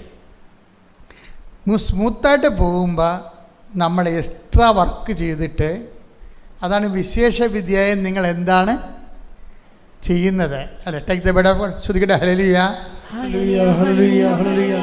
യേശുവേ നന്ദി. ഹല്ലേലൂയ ഹല്ലേലൂയ. യേശുവേ ആരാധന. മത്തായി 5:46-47. മത്തായി 5:46-47. നിങ്ങളെ സ്നേഹിക്കുന്നവരെ നിങ്ങൾ സ്നേഹിച്ചാൽ നിങ്ങൾക്ക് എന്ത് പ്രതിഫലമാണ് ലഭിക്കുക? ചുങ്കക്കാർ പോലും അത് തന്നെ ചെയ്യുന്നില്ലേ? സഹോദരങ്ങളെ മാത്രമേ നിങ്ങൾ അഭിവാദനം ചെയ്യുന്നുള്ളുവെങ്കിൽ വിശേഷവിധിയായി എന്താണ് വിശേഷവിധിയായി എന്താണ് നിങ്ങൾ ചെയ്യുന്നത്? സഹോദരനെ മാത്രമേ സ്നേഹിച്ചാൽ നമ്മുടെ ഉത്തരവാദിത്തങ്ങൾ മാത്രം നിർവഹിച്ചുകൊണ്ട് ദൈവത്തോടുള്ള മിനിമം പ്രോഗ്രാമിൽ ജീവിച്ചാൽ വിശേഷവിധിയായി നിങ്ങൾ എന്താണ് ചെയ്യണത്? ഇപ്പോൾ ഉടമ്പടി ചിലർ ഉടമ്പടി എടുക്കണില്ല എന്ന് പറയും, എനിക്കിപ്പോൾ പ്രശ്നങ്ങളൊന്നും ഇല്ലല്ല എന്ന് പറയും. അതാണ് പ്രശ്നം. ഞാനിപ്പോൾ നിങ്ങളെ ഉടമ്പടി എടുക്കണില്ലേ? അപ്പോൾ കൂടെ വന്ന് താനിടേ എനിക്കിപ്പോൾ പ്രത്യേകിച്ച് കാര്യമൊന്നുമില്ലെന്ന് പറയും. പക്ഷെ അങ്ങനെയല്ല, ഈ പ്രത്യേകിച്ച് കാര്യമൊന്നും ഇല്ലാത്തപ്പോഴാണ് നമ്മൾ ഉടമ്പെടുക്കേണ്ടത്. എന്താ കാര്യം പൊടുന്നതിനെ ഉണ്ടാവും. ഒരിക്കലും ഉടമ്പടി എടുക്കണമെന്ന് നിങ്ങളോട് ആരെങ്കിലും പറഞ്ഞാൽ അതിൻ്റെ അർത്ഥം എന്തോ കാര്യം മോശകരമായിട്ടുള്ളത് സംഭവിക്കാൻ പോകുന്നു. കരുതലോടെ ഇരിക്കാനാണ് എൻ്റെ അർത്ഥം. ആരെങ്കിലും നിങ്ങളോട് ഉടമ്പടി എടുക്കണമെന്ന് പറഞ്ഞാൽ അതിൻ്റെ അർത്ഥം എന്താണ്? എന്തോ ഈ കാണുന്ന അന്തരീക്ഷം മാറാൻ പോകുന്നു, ക്ലൈമറ്റ് ചേഞ്ച് ചെയ്യാൻ പോകുന്നു, ന്യൂനമർദ്ദം വരാൻ പോകുന്നു, അതുകൊണ്ട് ഇപ്പോഴേ ഒരുങ്ങിയിരിക്കാൻ പറയുക. എന്തെല്ലാം സംഭവം നടക്കണമെന്നറിയോ? ഒരു ദിവസമേ ഒരു തഹസിൽദാർ എന്നെ കാണാൻ വന്ന തഹസിൽദാർ. അപ്പോൾ തഹസിൽദാറിൻ്റെ പ്രശ്നം എന്ന് പറയുന്നത് ഇതുപോലെ പൊടുന്നനെ വന്ന പ്രശ്നമാണ്. ഒരു സുപ്രഭാതത്തിൽ തഹസിൽദാർ സസ്പെൻഷനായി.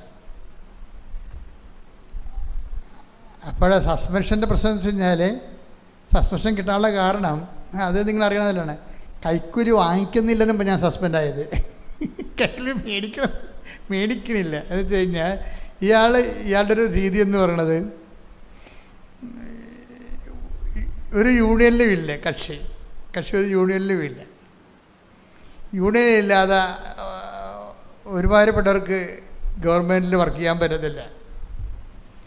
പക്ഷേ ഇയാളെ കുറച്ച് വേറിട്ട ടൈപ്പ്. പുള്ളി പറയണത്, യൂണിയൻകാരല്ലല്ലോ എനിക്ക് ശമ്പളം തരണത്, സർക്കാരല്ലേ, അതിന് ഞാൻ മാന്യമായിട്ട് ജോലി ചെയ്യുന്നതുകൊണ്ടാണ് എനിക്ക് ശമ്പളം കിട്ടുന്നത്, പിന്നെ യൂണിയൻ്റെ ആവശ്യം എന്ത്?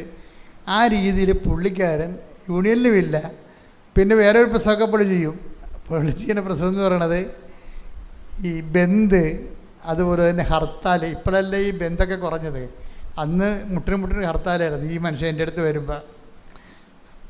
അപ്പോൾ ഇത് യൂണിയൻകാർ ഓരോ ഹർത്താലൊക്കെ ഉണ്ടാക്കുമ്പോൾ ആരെല്ലാം ഓഫീസിൽ വന്നില്ലെങ്കിലും ഇയാൾ കൃത്യമായിട്ട് ഓഫീസിൽ വരും. അവസാനം യൂണിയൻകാർക്ക് ഇങ്ങനൊരു കരടായി. ഇവനിട്ടൊരു പണി കൊടുക്കണമല്ലോ എന്ന് വിചാരിച്ചു. ഒരു സുപ്രഭാതത്തിൽ അവർക്ക് പണി കൊടുക്കാൻ എളുപ്പമാണല്ലോ, കാര്യം വകുപ്പ് മന്ത്രിയും കാര്യങ്ങളെല്ലാം ഇവിടെ കയ്യിൽ തന്നെ ആയിരിക്കും. പെട്ടെന്ന് വിജിലൻസ് വന്ന് അപ്പം തന്നെ ഡോറെല്ലാം ക്ലോസ് ചെയ്ത് എല്ലാത്തിനെയും പുറത്താക്കി. ഇയാളുടെ മേശവിരി എല്ലാം മേശെടുത്ത് ആക്കുവരെല്ലാം മേടിച്ച് എല്ലാ അക്കൗണ്ട് ബുക്കെല്ലാം എടുത്ത് റിപ്പോർട്ട് ബുക്ക് എടുത്ത് അനുദിന സംഭവങ്ങളെല്ലാം എടുത്ത് നോക്കി എല്ലാ സാധനം എടുത്ത് ഓഡിറ്റ് ചെയ്ത് സ്പോട്ടിൽ കുറേ മിസ്റ്റേക്ക് കണ്ടുപിടിച്ച് അപ്പം തന്നെ സ്പോട്ടിൽ സസ്പെൻഷനായി. വലിയ തെറ്റൊന്നും ചെയ്തിട്ടില്ല. പിന്നെ അവർക്ക് പിന്നെ സസ്പെൻഡ് ചെയ്യാൻ തീരുമാനിക്കണേ പിന്നെ തെറ്റിൻ്റെ പ്രത്യേകിച്ച് ആവശ്യമില്ലല്ല. തെറ്റാക്കവരുണ്ടായിക്കുള്ളൂ. അതാണ് വിഷയം. തെറ്റക്കാരുണ്ടായിക്കുള്ളൂ. കാരണം ആ ബേസിലല്ലേ ഈ ഇപ്പോൾ വന്നിരിക്കണത്. ഇയാൾ വെള്ളത്തിലായി. ഇയാൾക്ക് ഭയങ്കര സങ്കടം. കാര്യം പുള്ളിക്ക് മിനിമം പ്രാർത്ഥനയൊക്കെ ഉള്ള ആളാണ്. ഇപ്പോൾ കുടുംബ പ്രാർത്ഥനയുണ്ട്. ഇത് 96-ലോ 97-ലോ കേസായത്. അപ്പോൾ ഇയാൾ കുടുംബ പ്രാർത്ഥനയുണ്ട്, വൈഫുണ്ട്, 2 മക്കളുണ്ട്. അവർ പള്ളിയിലൊക്കെ പോവും, ഞായറാഴ്ച പള്ളിയിൽ പോവും. അപ്പോൾ ഒരു നോർമൽ കുടുംബമായി ശരിക്കും പറഞ്ഞാൽ. ഞായറാഴ്ച ഒന്നും പുള്ളി മിസ് ചെയ്യത്തില്ല. അപ്പോൾ പുള്ളി എന്നോട് ചോദിച്ചതേ, ഞാനിങ്ങനെ വളരെ മര്യാദക്ക് മാന്യമര്യാദക്ക് ജീവിക്കുന്ന ഒരാളാണല്ലോ, സത്യത്തിന് വേണ്ടിയാണ് ഞാൻ ജീവിച്ചത്, പക്ഷേ എനിക്കിങ്ങനെ വന്ന് പോയല്ല അച്ഛാന്ന് പറയും. എനിക്കിങ്ങനെ വന്നു. അപ്പോൾ പുള്ളിക്ക് സങ്കടമാണ്. ഞാൻ നിങ്ങളോടൊക്കെ പറയണമെങ്കിലും പുള്ളിക്ക് സങ്കടമാണ്, ധർമ്മരോക്ഷമാണ് ശരിക്കും. ദൈവത്തോടും രോഷമുണ്ട് പുള്ളിക്ക്. ദൈവത്തിനൊപ്പം ജീവിച്ചിട്ട് ദൈവം എന്നെ സംരക്ഷിച്ചില്ല എന്നുള്ള സങ്കടമുള്ളെങ്കിലേക്ക്, ദൈവത്തിനൊപ്പം ജീവിച്ചിട്ടും ദൈവം എന്നെ സംരക്ഷിച്ചില്ലല്ല. എന്നാ കാട്ടാളന്മാർ എല്ലാവരും കൂടി ഒത്തുകൂടിയപ്പോൾ ഞാൻ ഔട്ടായില്ലേ. ഇതല്ല പ്രശ്നം. ഇതിനേക്കാൾ വലിയ പ്രശ്നമുണ്ട്. ഇയാൾ വൈഫിന് താല്പര്യമില്ല. എന്ത്? വൈഫിന് ഇഷ്ടമാണ്, അവർ വരുമ്പോൾ ജീവിക്കുന്നുണ്ട്. പക്ഷെ വൈഫിന് ഇയാളൊരു ആണല്ലെന്നാണ് പറയണത്. വേറെ ഫിസിക്കൽ പ്രോബ്ലം ഒന്നുമില്ല. പുള്ളി ആണെന്ന് പറയുന്ന ആൾ കൈക്കൂലി വാങ്ങിക്കുന്ന ആളായിരിക്കും. അതാണ് പ്രശ്നം. അത് വേറൊരു വൈഫ്. എന്ന് വെച്ച് കഴിഞ്ഞാൽ പുള്ളിയുടെ ഭാര്യയുടെ അനിയത്തി എക്സൈസ് ഓഫീസറാണ്. ഭാര്യയുടെ അനിയത്തിയുടെ ഈ വൈഫിൻ്റെ അനിയത്തിയുടെ ഭർത്താവ് എക്സൈസ് ഓഫീസറാണ്. അപ്പം അവിടെ നമുക്കറിയാമല്ലേ, കിമ്പിളൊക്കെ കിട്ടും. അവർക്ക് കാറൊക്കെ ഉണ്ട്. മക്കളും അപ്പനും അമ്മയും കൂടിയൊക്കെ ടൂറിനൊക്കെ പോവും. ശനിയാഴ്ചയൊക്കെ അവർ പുറത്തു പോയി ഭക്ഷണം കഴിക്കും. അടിച്ചു പൊളിച്ചുള്ള ജീവിതമാണ്. ഇവർക്ക് കാറൊന്നുമില്ല. അയാൾക്കൊരു പഴയ ലാംബി സ്കൂട്ടറാണ് ഉള്ളത്. ഇയാൾക്ക് കൈക്കൂലിയൊന്നും മേടിക്കാത്ത കാരണം ഇയാൾക്ക് ഉള്ള ശമ്പളം കൊണ്ട് അഡ്ജസ്റ്റ്. അപ്പം തന്നെ ഈ അനിയത്തിൻ്റെ വീട്ടിലൊന്നും അടിയന്തരം ഉണ്ടായി ഇവർ പോകത്തില്ല. പോയി അവിടെ പോയി നാറാൻ കഴിയില്ലെന്നും പറഞ്ഞ് പോകത്തില്ല. അവരെ 10 ക്ലാസ് കാണേണ്ടി വരുമെല്ലാം ചോദിച്ചിട്ട് ഇവർ ഇങ്ങനെ ഒതുങ്ങിപ്പോവുകയാണ്. ഈ ഒതുക്കത്തിന് മുഴുവൻ കാരണം ഈ മഫനായ ഭർത്താവാണല്ലാണെന്നാണ് ഭാര്യ പറയണത്. അപ്പോൾ ഇപ്പോഴെന്നാ പറ്റി? ആ ശമ്പളവും പോയി.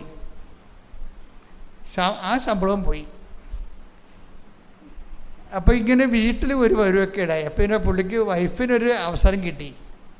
അവസരം എന്ന് വെച്ച് കഴിഞ്ഞാൽ മകള് BSc ബോട്ടണിക്ക് പഠിക്കുകയാണ്. അപ്പോൾ അവൾ പറഞ്ഞ് മമ്മിയുമായിട്ടാണ് കണക്ഷൻ എപ്പോഴും പുള്ളിക്ക്. മമ്മി എനിക്ക് ഊട്ടിയിൽ പോകണം, ബൊട്ടാണിക്കൽ ഗാർഡനിൽ പോകണം, സ്റ്റഡി ടൂറാണ്, 3000 രൂപയോടെന്ന് പറഞ്ഞു. അപ്പം മമ്മി എടുത്ത് കൊടുക്കണതാണ് സാധാരണ അവരുടെ രീതി. പക്ഷേ ഇപ്പം ഡാഡി പ്രതിയല്ലേ, 5 പൈസ കയ്യിലില്ലല്ലേ. അപ്പോൾ ഇങ്ങനെയുള്ള ഈ വലിയ സത്യവാൻ സാവിത്രി കളിച്ചാൽ ജീവിക്കാൻ പറ്റത്തില്ലെന്ന് ഡാഡിയെ മനസ്സിലാക്കാൻ പറ്റിയ ഒരു സമയമാണ് അമ്മക്ക് കിട്ടിയിരിക്കുന്നത്. അമ്മ ഉടനെ മകളോട് പറഞ്ഞു, പോയി ചോദിക്കുക അവിടെ ഇരിപ്പുണ്ടല്ലോ എന്ന് പറഞ്ഞു. പോയി ചോദിക്കുക അവിടെ ഇരിപ്പുണ്ടല്ലോ. അപ്പോൾ ഇവിടെ വന്നിട്ട് പറഞ്ഞു, ഡാഡി എനിക്ക് 3000 രൂപ വേണം. അപ്പോൾ ഡാഡി പറഞ്ഞു, ഞാനിവിടെ പോകാൻ എൻ്റെ ശമ്പളം ഇല്ലാതിരിക്കുകയാണ്. അപ്പം അതിന് മറുപടിയും അപ്പുറത്തിരുന്ന് പറയുന്നുണ്ട്. എന്താണ് ഇത്രയും നാൾ വിശുദ്ധി കളിച്ചതിന് കിട്ടിയ അത് പറയാൻ വേണ്ടിയാണ് ഈ മകളെ ഇങ്ങോട്ട് പറഞ്ഞു വിടണത്. എൻ്റെ മക്കളെ, ഇതിൻ്റെ അകത്ത് വരുന്ന വിഷയം കർത്താവ് പറഞ്ഞാൽ ശരി. എന്താണ്? അന്നാളുകളിൽ പെട്ടെന്ന് എന്ത് പറ്റും? നിങ്ങൾ ആരെയും വിശ്വസിച്ചുകൊണ്ടൊന്നും ഒരിക്കലും ഇരിക്കരുത്. പെട്ടെന്ന് എന്താ സംഭവിക്കണത്? പെട്ടെന്ന് സൂര്യൻ തണുത്തു പോകും. അതാണ് വിഷയം. സൂര്യൻ തണുത്തുള്ള അവസ്ഥ എന്തായിരിക്കും? സൂര്യൻ്റെ ചൂട് കൊണ്ടാണ് നമ്മൾ ജീവിക്കുന്നത്. എങ്ങനെ സൂര്യൻ തണുത്ത മൊത്തം ജീവിതം മരവിച്ചു പോകും പൊടുന്നനെ. അതാണ് ജീവിതം. സൂര്യൻ തണുത്തു പോകും. പിന്നെന്താ പറയണത്? ഈശോ എന്താ പറഞ്ഞിരിക്കണത്? ചന്ദ്രൻ പ്രകാശം തരത്തില്ല. ആ വിഷയം. ഇപ്പോൾ സഹസാറ് 2 ഒത്ത് ഭാര്യയാണ് അവിടെ ഉണ്ടായിരുന്ന സൂര്യൻ. എന്ത് പ്രശ്നം വന്നാലും താങ്ങാനുള്ളത് ഭാര്യയായിരുന്നു. അവരിപ്പോൾ സൂര്യനായിട്ട്, പക്ഷെ അവരിങ്ങനെ ഇഷ്യൂ വന്നപ്പോൾ പ്രകാശം തരുന്നില്ല. സൂര്യൻ പ്രകാശം തരുന്നില്ല. പിന്നെന്താണ്? ചന്ദ്രൻ, മകളാണ് അവിടെ നിൽക്കുന്നത്. മകളും അതായത് എന്തെങ്കിലും സംഭവം നിങ്ങൾ എപ്പോഴും ശ്രദ്ധിക്കണം. ഞാൻ എപ്പോഴും ചെയ്യണത്, ജനങ്ങളെ എപ്പോഴും ഞാൻ ഡിറ്റാച്ച് ചെയ്യും. ജനങ്ങളെ എപ്പോഴും ഡിറ്റാച്ച് ചെയ്തിട്ട് ഒരു യുദ്ധത്തിന് തയ്യാറായി നിൽക്കാൻ പറയും എപ്പോഴും ആൾക്കാരോട്. ഞാൻ പറയണതല്ല, കർത്താവ് ആ ഒരു ലെവലിലാണ് പറയണത്.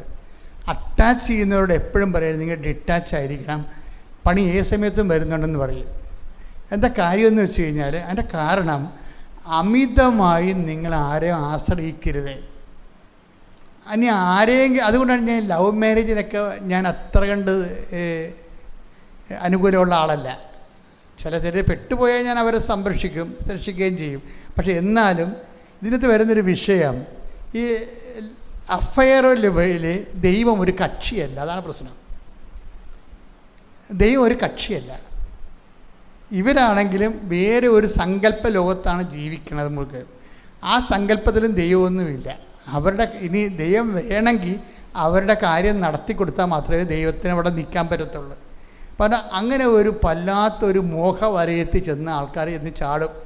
ഈ ആൾക്കാരെ നമ്മൾ സഹായിക്കാൻ പാടാണ്. എന്ന് വെച്ച് കഴിഞ്ഞാൽ അവർക്ക് ഇപ്പം നമുക്കറിയാമല്ലോ, പൾസ് കിട്ടുന്നില്ല എന്നുണ്ടെങ്കിൽ ഡോക്ടർ പറയും മരുന്ന് കയറണില്ലല്ലോ, മരുന്ന് റിസീവ് അക്സെപ്റ്റ് ചെയ്യുന്നില്ല, മെഡിസിൻ അക്സെപ്റ്റ് ചെയ്യുന്നില്ല.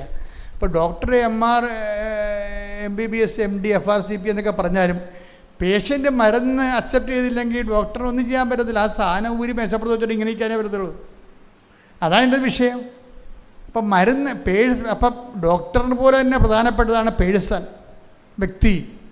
അതുകൊണ്ട് ഞാൻ എപ്പോഴും ഈ പേഴ്സണെ നോക്കത്തുള്ളൂ. എന്താ കാര്യം?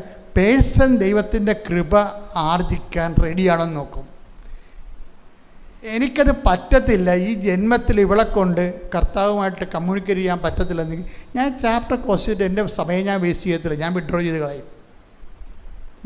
ഇല്ല, നമുക്കത് വർക്കൗട്ട് ചെയ്താൽ കൊണ്ടുവരാൻ പറ്റുന്നതാണെങ്കിൽ ഞാൻ പിന്നെ എൻ്റെ ചീട്ട് കൊടുത്തു വിടും. നിങ്ങൾ ഇനി ഇടിച്ചു തല്ലി അവിടെ പോയി നിൽക്കേണ്ട, ഈ ചീട്ടിൽ തന്നെ വീണ്ടും നിങ്ങൾക്ക് ഈ 15 ദിവസം കഴിയുമ്പോൾ കാണാമെന്ന് പറയും. കാര്യം എനിക്ക് ഹോപ്പുണ്ടാ, ഇപ്പോഴെങ്കിലും നാളെ ദൈവമായിട്ട് പ്രവർത്തിച്ച് ഇയാളെ ടേക്കപ്പ് ചെയ്യാൻ പറ്റുമെന്നറിയാം. അല്ലെങ്കിൽ അല്ലാത്ത ചീട്ട് മേടിച്ചിട്ട് ആൾക്കനുസരിച്ച് വിടും. അല്ലാത്തവർക്ക് പിന്നെ 3 മാസം കഴിഞ്ഞല്ലേ പിന്നെ കാണാൻ പറ്റത്തുള്ളൂ. പക്ഷേ ഇതാണെന്ന് വെച്ച് കഴിഞ്ഞാൽ ഇതൊരു വിഷയമുണ്ട്. കാര്യം വെച്ച് കഴിഞ്ഞാൽ ദൈവം നമ്മുടെ ഉള്ളിൽ പ്രവർത്തിക്കാൻ പറ്റുന്ന രീതിയിലുള്ള ഇൻഫ്രാസ്ട്രക്ചർ അക്സെപ്റ്റ് ചെയ്യാൻ തയ്യാറാകണം. ഇവർ അക്സെപ്റ്റ് ചെയ്യാൻ തയ്യാറല്ല. ഞാൻ പറയും, ഇവൻ പ്രാർത്ഥിച്ച കല്യാണം എന്നടി, കല്യാണം പറ്റുന്ന ചെറുക്കൻ വട്ടണ കേട്ടാ എന്ന് പറഞ്ഞു. എൻ്റെ ദൈവമേ, ചെറുക്കൻ വട്ടാളെന്ന്. അപ്പം എനിക്ക് കർത്താവ് കാണിച്ചു തരുന്നത് വട്ടാളെന്ന്. ഒരു സന്ധ്യ എപ്പോൾ ആൾക്കാർ ഒരു 10-20 പേരിൻ്റെ മേടക്കരി വന്ന്, അച്ഛാ കാശെല്ലാം കൊടുത്ത് ശ്രീധനം പോയി, ഇപ്പം അച്ഛൻ വട്ടാളെന്ന് പറഞ്ഞാൽ ഞങ്ങളിവിടെ പോകാനാണ്. ഞാൻ പറഞ്ഞു, മക്കൾ ചാടതൊന്നും വേണ്ട, ജസ്റ്റ് ഒന്ന് അന്വേഷിച്ചിട്ട് വരാൻ പറഞ്ഞു. നിങ്ങൾ ആരാ അന്വേഷിക്കാൻ പോയത്? മിക്സർ അടിക്കാൻ പോയതാണ്, അന്വേഷിക്കാൻ പോയതാണോ? ഈ അന്വേഷിക്കാൻ വേണ്ടി കെട്ടിയെടുത്തിറങ്ങണവനൊക്കെ വെറുതെയാണ്. അതിന് ആളെ ഒപ്പിക്കാൻ പോയി. അങ്കിളല്ലേ, ചിറ്റപ്പനല്ലേ, അമ്മായിയല്ലേ, അമ്മായിനെ വിളിച്ചില്ല പിന്നെ കല്യാണത്തിന് വരത്തില്ല എന്ന് പറഞ്ഞ് ഇങ്ങനെ വെറുതെ കെട്ടിയെടുത്ത് തന്നെയാണ്. അല്ലാതെ അത് പലരും അന്വേഷിക്കുന്നുണ്ടാ?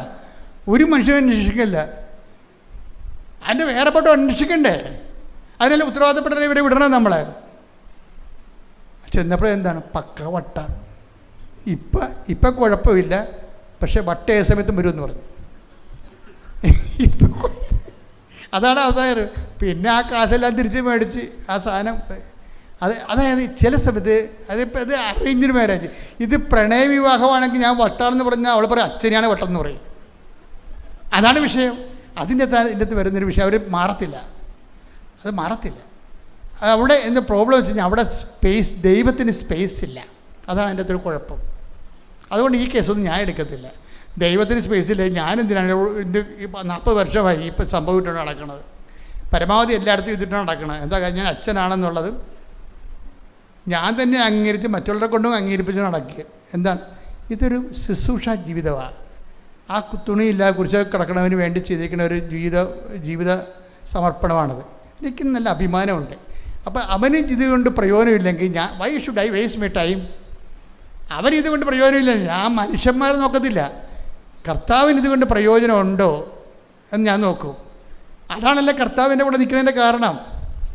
ഇത് ഒരു ബയലാട്ടർ ആയിട്ടുള്ള ഒരു ദൈവമായിട്ടുള്ള ഒരു ജീവിതമാണ് നമ്മുടേത്, എല്ലാവരുടേതും. എൻ്റേത് മാത്രമല്ല, എല്ലാവരുടെയും ജീവിതം അങ്ങനെയാണെന്ന് ദൈവത്തിന് തോന്നണം. അപ്പം തഹസിൽദാറിൻ്റെ അവസ്ഥ മനസ്സിലായില്ലേ? അപ്പം ഞാൻ പറഞ്ഞു, തഹസിൽദാറെ സാറിന് പണി ചെയ്യും, കർത്താവ് വിശേഷ വിദ്യയായി എന്താണ് ചെയ്യണമെന്നല്ല ചോദിച്ചിരിക്കണത്. ഇനിയിപ്പോൾ സമയമുണ്ടല്ല, പണ്ടല്ലേ നിങ്ങൾ 8 മണിക്ക് പോയി ഓഫീസിൽ ഇരിക്കുന്ന പാർട്ടിയാണ്. 10 മണിക്കാണ് ഓഫീസെങ്കിൽ 9 മണിക്ക് മനുഷ്യൻ അവിടെ ഉണ്ടാവും. ആ ഉള്ള ചോറും ചോറ്റുപാത്രത്തിലെടുത്ത് ഉള്ള തോരനും എടുത്ത് അവിടെ പോയി ഇരിക്കുകയും വേറെ 5 പൈസ ചായക്ക് പോലും 5 പൈസ ആർക്കും കൊടുക്കത്തില്ല. അല്ല, പുള്ളി കഴിക്കത്തില്ല. പുള്ളി അത്ര ഒതുങ്ങിയ ജീവിതമാണ്. ഇപ്പോൾ എല്ലാം പൊട്ടി പാളിഷായി. ഞാൻ പറഞ്ഞു, ഇനിയൊരു പണി ചെയ്യും, നിങ്ങൾ തന്നെ ധ്യാനത്തിൽ പോയിരിക്കുക, എവിടെയെങ്കിലും ഒരു ധ്യാനം കണ്ടുപിടിച്ച് പോയിരിക്കുക, ഒരാഴ്ച ധ്യാനം കഴിഞ്ഞ് വരാം. ഒരാഴ്ച ധ്യാനം കഴിഞ്ഞ് വന്ന് പിന്നെ പുള്ളി ഒരു പണിയും കണ്ടുപിടിച്ച്. എന്താണ്? പിന്നെ പുള്ളി എല്ലാ ശനിയാഴ്ചയും ആ ധ്യാനകേന്ദ്രത്തിലേക്ക് ആൾക്കാരെ കൊണ്ടുപോകാൻ തുടങ്ങി. അന്ന് കൃപാസനമൊന്നും ഇവിടെ ഇല്ല. ഈ സ്ഥലം നമുക്ക് കിട്ടുന്നത് 97-ലാണ്. ഇത് 96-ലോ 95-ലോ വിഷയമാണ്.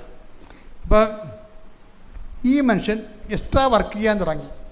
എക്സ്ട്രാ വർക്ക് ചെയ്യുമ്പോൾ ഉണ്ടാകുന്ന ഗുണമെന്ന് പറയുന്നത് നമ്മൾ ഈ പ്രാർത്ഥിക്കണ പോലല്ല. ദൈവം ആ പ്രാർത്ഥിക്കുന്ന ചില കാര്യത്തിൽ നമ്മൾ ഈ കപ്പലണ്ടിയും കശുവണ്ടിയും പോലെ ചൊള്ളായിരിക്കും. നമ്മളൊരു 100 സ്വർഗസ്ഥനാ ചെല്ലിയാൽ മിക്കവാറും 90 ചൊള്ളായിരിക്കും. നമ്മൾ ചെല്ലണതൊന്നും ശ്രദ്ധയില്ലാതെ ചെല്ലണതും പിന്നെ ആ പറയുന്നതൊന്നും നമ്മൾ വിശ്വസിക്കണില്ലെന്ന് ദൈവത്തിന് നല്ലോണം അറിയാം. ഈ പറയണ കാര്യമൊന്നും നമ്മൾ വിശ്വസിക്കണില്ല എന്നുള്ളത് ദൈവത്തിന് അറിയാം. ചൊള്ളു പ്രാർത്ഥനയാണ് കയറ്റി വിടണത്.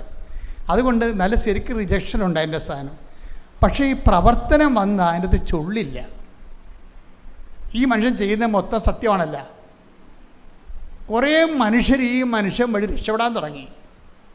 കുറേ കുടുംബങ്ങൾ സമാധാനത്തിൽ വന്ന്, കുറേ പുള്ളിക്ക് ആസ്തിയായി, ദൈവതിരുസന്നിധിയിൽ പിടിപാടായി. കർത്താവ് ഹൈക്കോടതിയെ കൊണ്ട് സ്വന്തമായിട്ട് ഈ മനുഷ്യനെതിരെ അന്വേഷണം വെപ്പിച്ചു. അതാണ് രസം. ഒരു വക്കീലിനെ ഏർപ്പെടുത്തിയ വക്കീൽ പറഞ്ഞു, ഹൈക്കോടതിയിൽ ഇങ്ങനെ സെല്ലുണ്ട്, ആ സെല്ലോട് ബന്ധപ്പെട്ട 5 പൈസ മുടക്കാതെ അന്വേഷണം വരും. അന്വേഷണ റിസൾട്ട് വന്നപ്പോൾ ഈ മനുഷ്യൻ കുറ്റക്കാരനുമല്ല, മുൻകാല പ്രാബല്യത്തോടെ ശമ്പളവും കിട്ടി, അരിയറിൻ DA എല്ലാ സാധനവും കിട്ടി, തിരിച്ചു കിട്ടി, കർത്താവിനെയും കിട്ടി. അതാണ് വിഷയം. കർത്താവ് ഇത്തിരി കമ്മിയായിരുന്നല്ലോ ഇങ്ങേരുടെ ജീവിതത്തിൽ. ഇപ്പം കിട്ടിയപ്പോഴുണ്ട്, എല്ലാം കൂടി കിട്ടി. പക്ഷേ എപ്പോഴും നമ്മൾ ഓർക്കണം, തണൽ മരങ്ങൾ ഒത്തിരി യോനാ പ്രവാചകനെ പോലെ തണൽമരത്തിൻ്റെ അടിയിരുന്ന് സൂഹിക്കരുത്. വെട്ടപ്പെടാനും കിട്ടും. തണൽമരം എന്ന് പറഞ്ഞ് വെട്ടപ്പെടാനുള്ള സാധനമാണ്. നിങ്ങൾ അമിതമായി തണൽ മരങ്ങളെ ആശ്രയിക്കരുത്.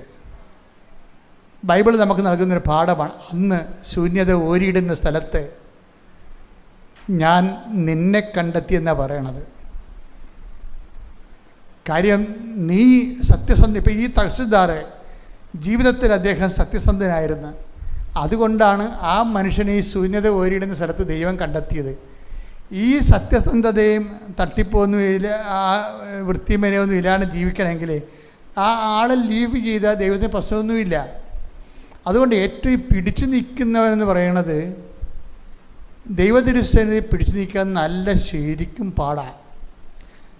ശ്രദ്ധയോടെ പിടിച്ചു നിൽക്കുന്നവനെ സംബന്ധിച്ചിടത്തോളം ദൈവത്തിന് അത് ഇപ്പം എന്താ നമുക്ക് പറ്റിയിരിക്കണത്? എനിക്ക് നിങ്ങൾ പലക്കും ആൾക്കാർക്ക് പറ്റിയിരിക്കുന്ന ഒരു അബദ്ധം എന്ന് പറഞ്ഞാൽ ദൈവം ക്ഷമിച്ചോളൂ എന്ന് പറയും. കർത്താവ് ക്ഷമയെക്കുറിച്ച് പറഞ്ഞപ്പോൾ നമ്മൾ മുഴുവൻ ഈ ക്ഷമ വെച്ചാണ് ആൾക്കാർ നശിച്ചിരിക്കുന്നത്. എന്തുമാത്രം ആൾക്കാരെ ഞാൻ കൗൺസിൽ ചെയ്യാനാണ്. ഈ ആൾക്കാരെല്ലാം നശിച്ചിരിക്കണത് എന്താണ്? ദൈവം ക്ഷമിച്ചോളൂ എന്നാണ്. പക്ഷേ എനിക്ക് ഇന്ന് വരെ ഞാനൊരു 21 ലക്ഷത്തോളം ആൾക്കാരെ കൗൺസിൽ ചെയ്തിട്ടുണ്ട്. ഇന്ന് വരെ ആരോടും ക്ഷമിച്ച് ഞാൻ കണ്ടിട്ടില്ല. ദൈവം ക്ഷമിച്ചോളൂ എന്ന് പറഞ്ഞ്, പക്ഷേ അതേസമയം തന്നെ ഫലത്തിൽ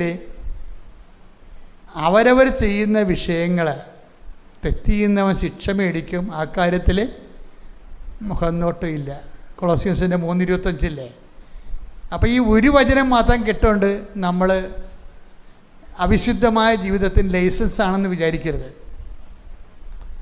ഉടമ്പടി നിങ്ങളെ വിശുദ്ധ ജീവിതത്തിലേക്ക് നയിക്കാൻ വേണ്ടി, അതുവഴി നിങ്ങളുടെ എല്ലാ നിത്യത വരെ നിങ്ങളെ നിലനിർത്താൻ വേണ്ടി ദൈവത്തിൻ്റെ സ്നേഹത്തിൻ്റെ പദ്ധതിയാണ് എഴുന്നേൽക്കുക. പരിശുദ്ധ പരമാ ദിവ്യ കാരുണ്യത്തിന് നേരവും ആരാധനയും സ്തുതിയും പുകഴ്ചയും ഉണ്ടായിരിക്കട്ടെ. പരിശുദ്ധ പരമാ ദിവ്യ കാരുണ്യത്തിന് നേരവും ആരാധനയും സ്തുതിയും പുകഴ്ചയും ഉണ്ടായിരിക്കട്ടെ. പരിശുദ്ധ പരമാ ദിവ്യ കാരുണ്യത്തിന് നേരവും ആരാധനയും സ്തുതിയും പുകഴ്ചയും ഉണ്ടായിരിക്കട്ടെ. നമുക്കെല്ലാവർക്കും കൃപാസനം പ്രത്യക്ഷീകരണ മധ്യസ്ഥ പ്രാർത്ഥന ഏറ്റുചൊല്ലി പ്രാർത്ഥിക്കാം. അമ്മേ പരിശുദ്ധ അമ്മേ, അമ്മേ പരിശുദ്ധ അമ്മേ, ദൈവമാതാവേ, ദൈവമാതാവേ, കൃപാസനത്തിലൂടെ ഞങ്ങൾക്കും ഞങ്ങളുടെ ദേശത്തിനും അമ്മ മധ്യസ്ഥം തേടി തന്ന എല്ലാ അനുഗ്രഹങ്ങൾക്കും കൃപകൾക്കും ഞങ്ങളിപ്പോൾ ഹൃദയം നിറഞ്ഞ നന്ദി പറയുന്നു. സ്തുതിച്ചു പ്രാർത്ഥിക്കാം. ഹല്ലേലൂയ, ഹല്ലേലൂയ. നാളിതുവരെ ഞങ്ങൾക്ക് ലഭിച്ച എല്ലാ കൃപകൾക്കും അനുഗ്രഹങ്ങൾക്കും നന്ദി പറയുന്നു. Hallelujah, hallelujah. മഹത്വം, മഹത്വം, ആരാധന, ആരാധന. ദൈവപിതാവേ നന്ദി, പിതാവേ മഹത്വം, ദൈവപിതാവേ ആരാധന.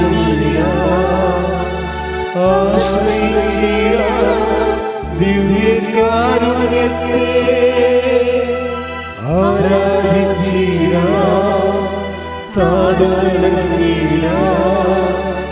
ആശ്രയിച്ചിടാം ദിവ്യകാരുണ്യത്തെ. പരിശുദ്ധ പരമ ദിവ്യ കാരുണ്യത്തിന് ആരാധനയും സ്തുതിയും പുകഴ്ചയും ഉണ്ടായിരിക്കട്ടെ. പരിശുദ്ധ പരമ ദിവ്യ കാരുണ്യത്തിന് ആരാധനയും സ്തുതിയും പുകഴ്ചയും ഉണ്ടായിരിക്കട്ടെ. പരിശുദ്ധ പരമ ദിവ്യ കാരുണ്യത്തിന് ആരാധനയും സ്തുതിയും പുകഴ്ചയും ഉണ്ടായിരിക്കട്ടെ. അമ്മേ പരിശുദ്ധ അമ്മേ, അമ്മേ പരിശുദ്ധ അമ്മേ, ദൈവമാതാവേ, 2004 ഡിസംബർ 7-ാം തീയതി ഉച്ച കഴിഞ്ഞ് 2:30 കൃപാസനത്തിൽ സംഭവിച്ച അമ്മയുടെ പ്രത്യക്ഷപ്പെടലിനെ കുറിച്ച് തിരുസഭയ്ക്ക് സമർപ്പിച്ചിരിക്കുന്ന പഠനരേഖകളുടെ മേൽ വസ്തുനിഷ്ഠവും ദൈവശാസ്ത്ര വിധി പ്രകാരമുള്ളതുമായ അന്വേഷണ പഠനങ്ങൾ നടത്തി ആ പ്രത്യക്ഷപ്പെടലിലൂടെ പ്രകടമായ ദൈവമാതാവിന്റെ പ്രത്യേക കരുതലും സംരക്ഷണവും വെളിപ്പെടുത്തുന്ന പീഡിതരുടെ ആശ്വാസവും പ്രവാചകന്മാരുടെ രാജ്ഞിയും വാഗ്ദാനത്തിന്റെ പേടകവും പ്രപഞ്ച പ്രകൃതിയുടെ മാതാവുമായ പരിശുദ്ധ അമ്മയുടെ ഭക്തി തിരുസഭയിൽ കൂടുതൽ പ്രചരിച്ച് ജീവിതത്തിന്റെ ദുരിത ദുരന്ത അവസ്ഥകളിൽ അകപ്പെട്ട് കഴിയുന്ന അനേകായിരം മക്കൾക്ക് ദൈവത്തിന്റെ സാന്നിധ്യവും സന്ധിപ്പും കൂടുതൽ അനുഭവിക്കുക വഴി ആത്മീയ വിശുദ്ധിയും ദൈവശക്തിയും കൈവരിക്കുവാൻ ഞങ്ങളുടെ കുടുംബങ്ങളെ ഇടയാക്കണമേ. സ്തുതിച്ചു പ്രാർത്ഥിക്കാം. ഹല്ലേലൂയ, ഹല്ലേലൂയ, ഹല്ലേലൂയ. ദിവ്യകാരുണ്യനാഥ, മരിയൻ ഉടമ്പടിയെടുത്ത് പ്രാർത്ഥിക്കുന്ന ഞങ്ങളുടെ കുടുംബങ്ങളെ വിശുദ്ധീകരിക്കണമേ എന്ന് പ്രാർത്ഥിക്കുന്നു, ശക്തീകരിക്കണമേ എന്ന് പ്രാർത്ഥിക്കുന്നു, ആത്മാവാൽ വഴി നടത്തണമേ എന്ന് പ്രാർത്ഥിക്കുന്നു, വലിയ വലിയ സാക്ഷികളാക്കി ഉയർത്തണമേ എന്ന് പ്രാർത്ഥിക്കുന്നു. Hallelujah, hallelujah. ദൈവപിതാവേ നന്ദി, ദൈവപിതാവേ മഹത്വം, ദൈവപിതാവേ ആരാധന.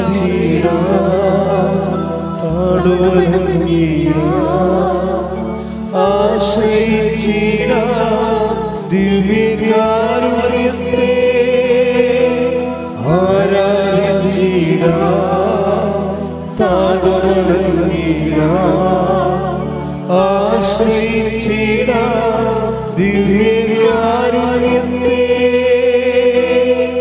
പരിശുദ്ധ പരമ ദിവ്യ കാരുണ്യത്തിന് ആരാധനയും സ്തുതിയും പുകഴ്ചയും ഉണ്ടായിരിക്കട്ടെ. പരിശുദ്ധ പരമ ദിവ്യ കാരുണ്യത്തിന് ആരാധനയും സ്തുതിയും പുകഴ്ചയും ഉണ്ടായിരിക്കട്ടെ. പരിശുദ്ധ പരമ ദിവ്യ കാരുണ്യത്തിന് ആരാധനയും സ്തുതിയും പുകഴ്ചയും ഉണ്ടായിരിക്കട്ടെ. അമ്മേ പരിശുദ്ധ അമ്മേ, അമ്മേ പരിശുദ്ധ അമ്മേ, ഭൂസ്വർലോകങ്ങളുടെ രാജ്ഞിയായ അങ്ങേയ്ക്ക് ഭൗമ സംരക്ഷണത്തിനായി പ്രപഞ്ച പ്രകൃതിയെ തന്നെ തിരുസഭ പ്രതിഷ്ഠിക്കുവാൻ ഈ പ്രത്യക്ഷീകരണം വഴി ഇടയാക്കണമേ. പരിശുദ്ധ അമ്മേ, ജപമാല മാതാവേ, സകല കൃപാസനം പ്രാർത്ഥനകളോടും ചേർത്ത് ഞങ്ങളിപ്പോൾ പ്രാർത്ഥിക്കുന്ന ഈ സമൂഹത്തിന്റെ പ്രത്യേക നിയോഗങ്ങളും മൗനമായിട്ട് നമ്മുടെ വ്യക്തിപരമായ പ്രാർത്ഥനാ വിഷയങ്ങളും സമാനമായിട്ടുള്ള ജീവിത ദുരിതങ്ങളിലൂടെ കടന്നു പോകുന്ന മക്കളെയും കൃപാസനത്തിൽ ജീവനോടെ പ്രത്യക്ഷയായ ദൈവമാതാവിൻ്റെ മധ്യസ്ഥയിൽ ദിവ്യകാരുണ്യ സന്നിധിയിൽ സമർപ്പിച്ച് നമുക്കൊരു നിമിഷം പ്രാർത്ഥിക്കാം.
അമ്മയുടെ പ്രത്യക്ഷീകരണത്തിന്റെ ഈ അനുഗ്രഹവേളയിൽ ഞങ്ങൾക്ക് സാധിച്ചു തരുവാൻ കനിയണമേ. ആമേൻ. സ്തുതിച്ചു പ്രാർത്ഥിക്കാം. ഹല്ലേലൂയ, ഹല്ലേലൂയ, ഹല്ലേലൂയ. ഒരിക്കൽ കൂടി നാളിതുവരെ കൃപാസനത്തിൽ വന്ന് മരിയൻ ഉടമ്പടിയെടുത്ത് പ്രാർത്ഥിച്ചു പോയിട്ടുള്ള മുഴുവൻ മക്കളെയും, ഓൺലൈനായി ഉടമ്പടിയെടുത്ത് പ്രാർത്ഥിക്കുന്ന മക്കളെയും, ലൈറ്റ് ക്യാൻഡിൽ പ്രയർ വഴിയായിട്ടും അവർ ഡെയിലി ബ്രെഡ് പ്രാർത്ഥനയിലൂടെയും എല്ലാം തങ്ങളുടെ നിയോഗങ്ങൾ സമർപ്പിക്കുന്ന ഓരോ മക്കളുടെയും വ്യക്തിപരമായ ആവശ്യങ്ങളെ ഞങ്ങൾ ഈ അൾത്താരയിൽ സമർപ്പിച്ച് പ്രാർത്ഥിക്കുന്നു. ഏറെ പ്രത്യേകമായിട്ട് ജീവിത ദുരിതങ്ങളിലൂടെ കടന്നു പോകുന്ന മക്കളുടെ പ്രത്യേകമായ നിയോഗങ്ങളെ ഈ അൾത്താരയിൽ സമർപ്പിച്ച് പ്രാർത്ഥിക്കുന്നു. ഗുരുതരമായിട്ടുള്ള രോഗാവസ്ഥകളിലൂടെ കടന്നു പോകുന്ന മക്കളെ ഈ അൾത്താരയിൽ സമർപ്പിച്ച് പ്രാർത്ഥിക്കുന്നു. കടഭാരത്താൽ വലയുന്നവരെയും, ജോലിയില്ലാതെ വിഷമിക്കുന്നവരെയും, വിവാഹബന്ധം പിരിഞ്ഞു നിൽക്കുന്നവരെയും, മക്കളില്ലാതെ വിഷമിക്കുന്ന ദമ്പതികളെയും കുഞ്ഞു മക്കളെയും പ്രത്യേകമായിട്ട് സമർപ്പിച്ച് പ്രാർത്ഥിക്കുന്നു. ഈശോയുടെ ശക്തി എല്ലാ മേഖലകളിലും ഈ ആരാധനയുടെ യോഗ്യതയാൽ പ്രകടമാക്കണമേ എന്ന് പ്രാർത്ഥിക്കുന്നു. കൃപാസനത്തിൽ നടന്ന പരിശുദ്ധ അമ്മയുടെ പ്രത്യക്ഷീകരണ സ്ഥിരീകരണത്തിനായി മക്കളുടെ നിയോഗങ്ങളെ ഏറ്റെടുക്കണമേ എന്ന് പ്രാർത്ഥിക്കുന്നു. ഹല്ലേലൂയ, ഹല്ലേലൂയ, ഹല്ലേലൂയ. മഹത്വം, മഹത്വം, ആരാധന, ആരാധന. ഹല്ലേലൂയ, ഹല്ലേലൂയ, ഹല്ലേലൂയ. നമുക്ക് എല്ലാവർക്കും എഴുന്നേറ്റ് നിന്നുകൊണ്ട് കരങ്ങളടിച്ചുകൊണ്ട് ദൈവസ്നേഹത്തോടെ സന്തോഷത്തോടെ ദൈവത്തെ മഹത്വപ്പെടുത്തി ഗായക സംഘത്തോട് ചേർന്നുകൊണ്ട് പാടി പ്രാർത്ഥിക്കും.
ആരാധനയ്ക്ക് യോഗ്യനേ നിന്നെ ആരാധിച്ചിടും നീതാ.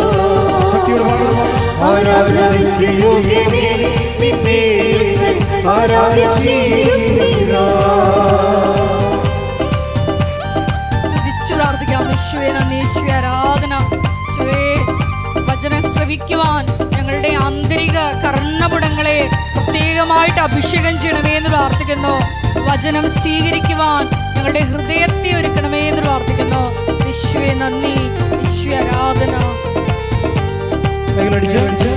പാപത്താൽ നിറയപ്പെട്ട എന്നെ നീരെ പാണിയാൽ പിടിച്ചെടുത്തു. പാപത്താൽ നിറയപ്പെട്ട എന്നെ പാണിയാൽ പിടിച്ചെടുത്തു.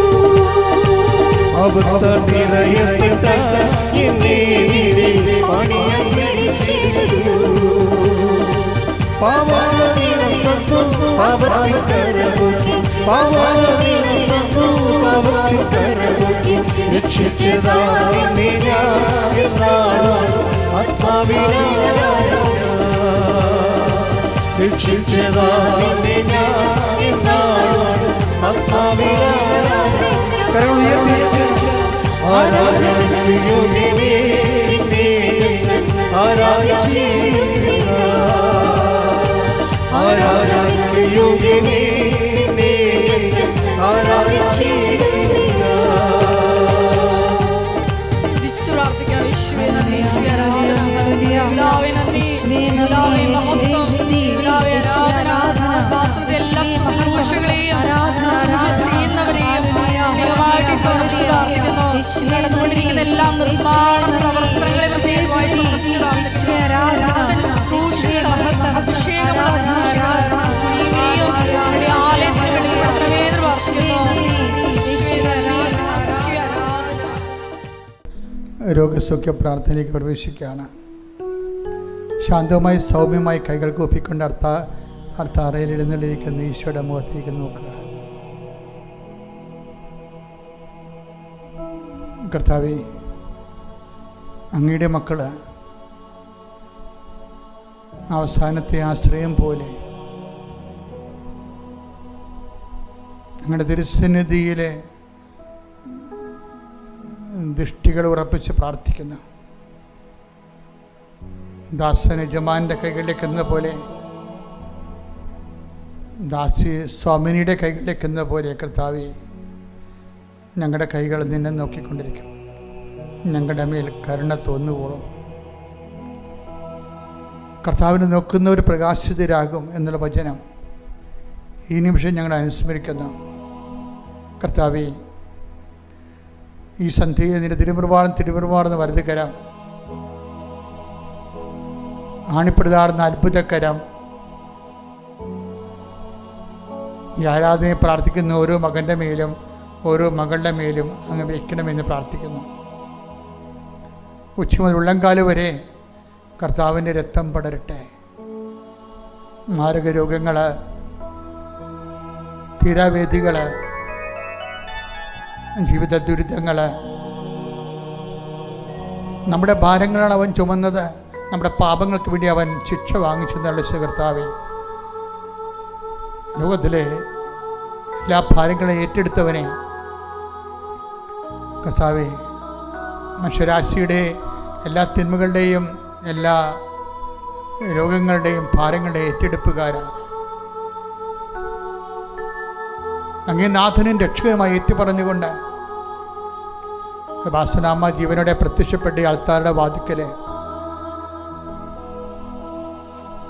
നടക്കുന്ന ഈ ആരാധനയുടെ കൈകൾ ഈ ലോകത്തിൻ്റെ എല്ലാ ഭാഗങ്ങളും എല്ലാ ഭൂഖണ്ഡങ്ങളും എല്ലാ രാജ്യങ്ങളിലും രാത്രിയും പകലും പ്രാർത്ഥിക്കുന്ന ഓരോ മകൻ്റെ മേലും മകളുടെ മേലും അവരുടെ ജീവിത ആവശ്യങ്ങളുടെ മേലും കർത്താവിന്റെ കൃപ ചൊരിയട്ടെ. ശ്രദ്ധിക്കട്ടെ. ഹല്ലേലൂയ. യേശുവേ നന്ദി, യേശുവേ ആരാധന. പിതാവേ നന്ദി, പിതാവേ മഹത്വം, പിതാവേ ആരാധന. എല്ലാ ജീവിത ദുരിതങ്ങളുടെയും മേൽ ദൈവിക ഇടപെടലുണ്ടായി എത്രയും വേഗം എല്ലാ മക്കളെയും സാക്ഷികളാക്കി തീർക്കണമേ. യേശുവേ നന്ദി, യേശുവേ ആരാധന. പിതാവേ നന്ദി, പിതാവേ മഹത്വം. തിരിച്ചോരയാലെന്നെ സുഖമാക്കണേ ഈശോ. തിരുമുറിവിൽ നിന്നൊഴുകും തിരിച്ചോരയാലെന്നെ സുഖമാക്കണേ ഈശോ. ഈശോ. കർത്താവേ, മനസ്സിൽ സങ്കടം കുവിഞ്ഞു കൂടുന്നവരെ, ആരും സഹായിക്കാനില്ലല്ലോ, ഒരു രക്ഷപ്പെടാനുള്ളൊരു ചിന്ത പോലും എൻ്റെ മനസ്സിൽ വരണില്ലല്ലോ എന്ന് ഓർത്ത് വിഷമിക്കുന്നവർക്കെല്ലാം ഈ രാത്രിയിൽ അവർ രക്ഷപ്പെടാനുള്ള മാർഗങ്ങൾ കാണിച്ചു കൊടുക്കണമെന്ന് പ്രാർത്ഥിക്കുന്നു. എത്രയോ വ്യക്തികൾക്ക് പരിശുദ്ധമ്മ നേരിട്ട് പ്രത്യക്ഷപ്പെട്ടിരിക്കുന്നു. കർത്താവെ, പ്രത്യക്ഷപ്പെടാതെയോ അല്ലാതെയോ അങ്ങനെ ആശ്രയിച്ച് ജീവിക്കുന്ന മക്കളുടെ മേൽ അങ്ങയുടെ ഔദാര്യവും കൃപയും ചൊരിയണമെന്ന് പ്രാർത്ഥിക്കുന്നു. നടുവേദനയുള്ളവരെ, നടുവേ കാരണം ജോലിക്ക് പോകാൻ പറ്റാത്തവരെ, വാതരോഗികളെ, കർത്താവ് അസ്ഥി ഉരുക്കമുള്ളവരെ, കർത്താവിൻ്റെ സ്പർശനത്താൽ മാരക രോഗങ്ങൾ യേശുവിൻ്റെ നാമത്തിൽ മാറിപ്പോകട്ടെ. ശ്വാസകോശ രോഗികൾ, സ്പൈനൽ കോഡിൻ്റെ അസുഖമുള്ളവരെ, സ്പോണ്ടിലോസിസ് അസുഖമുള്ളവരെ, കർത്താവ് ബ്രെയിനിലെ കുരുക്കളും മുഴകളും ഉള്ളവർ, ഉദരരോഗികൾ, ഹൃദയരോഗികൾ, കർത്താവിൻ്റെ നാമത്തിൽ തിരുമുറുപാടുന്ന വലത് കർത്താവ് സ്പർശിക്കപ്പെടട്ടെ എന്ന് പ്രാർത്ഥിക്കുന്നു. ചിരങ്ങ് രോഗികൾ, ത്വക്ക് രോഗികൾ, കർത്താവിൻ്റെ വിശുദ്ധമായ രക്തത്തെ കഴുകപ്പെടുത്തുന്ന പ്രാർത്ഥിക്കുന്നു. എൻ്റെ കർത്താവിൻ്റെ ഉന്നതമായ നാമത്തിൽ സഭയുടെ അധികാരത്തെ കുറിച്ചിൻ്റെ അടയാളം ദൈവശക്തിയാൽ മാറിയ രോഗങ്ങൾ ഈശോ നാമത്തിൽ മാറിപ്പോട്ടെ. ശ്രുതികട്ടെ. ഹല്ലേലൂയ.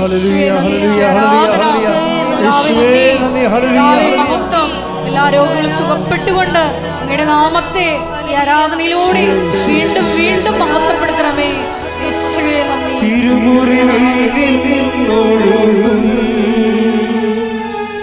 തിരുച്ചോരയാലെന്നെ സുഖമാക്കണേ ഈശോ. തിരുമുറിവിൽ നിന്നൊഴുകും തിരുച്ചോരയാലെന്നെ സുഖമാക്കണേ ഈശോ. എൻ്റെ മക്കളെ, നിങ്ങളെ വേദനിക്കുന്ന വിഷയം, നിങ്ങളെ വേദനിപ്പിക്കുന്ന വ്യക്തികൾ, വേദനിക്കുന്ന കാര്യങ്ങൾ, അത് രേഖകളാകാം, അല്ലെങ്കിൽ വേറെ ഏതെങ്കിലും നടപടിക്രമങ്ങളാകാം, അല്ലെങ്കിൽ കേസുകളാകാം, അല്ലെങ്കിൽ ജോലി സാധ്യതയാകാം, അല്ലെങ്കിൽ പഠനങ്ങളാകാം, പരീക്ഷയാകാം, പരീക്ഷ മാർക്ക് കുറഞ്ഞതാകാം, അല്ലെങ്കിൽ മറ്റു തരത്തിലുള്ള രേഖകളുടെ തടസ്സങ്ങളാകാം. എല്ലാം ഓർത്തുകൊണ്ട് പ്രാർത്ഥിക്കട്ടെ. കർത്താവേ, അങ്ങയുടെ മക്കളിപ്പോഴ് അങ്ങയുടെ തിരുസനെ കണ്ണുനീരോടെ പ്രാർത്ഥിക്കുന്നു. ഈശോ, നിൻ്റെ വിശുദ്ധ പൗരോഹിത്യത്തെ നീ മഹത്വപ്പെടുത്തണമേ. കർത്താവെ, സഭയിലുള്ള സാന്നിധ്യം പ്രകടമാക്കണമേ. അനേകം മക്കൾ ഇപ്പോഴും കർത്താവെ നിന്നെ ആശ്രയിച്ചു അമ്മ മാതാവിൻ്റെ മധ്യസ്ഥതയിൽ കണ്ണുനീരോടെ പ്രാർത്ഥിക്കുകയാണ്. കർത്താവെ, വീടില്ലാത്തവർ, വഴിയില്ലാത്തവർ, സാമ്പത്തിക ബാധ്യതകളെ കുരുങ്ങുന്നവർ, മക്കൾ ഓർത്ത് വേദനിക്കുന്നവർ, കർത്താവ് വിവിധങ്ങളായ ജീവിത മാർഗമില്ലാത്തവർ, മാർഗം മുടങ്ങിയവർ, വരുമാന മാർഗമില്ലാത്തവർ, വരുമാന മാർഗം മുടങ്ങിയവർ, യേശു ക്രിസ്തു ഉന്നതമായ നാമത്തിൽ എല്ലാ ജീവിത തടസ്സങ്ങളും യേശുവിൻ്റെ നാമത്തെ മാറിപ്പോകട്ടെ. ശ്രുതികട്ടെ. ഹല്ലേലൂയ.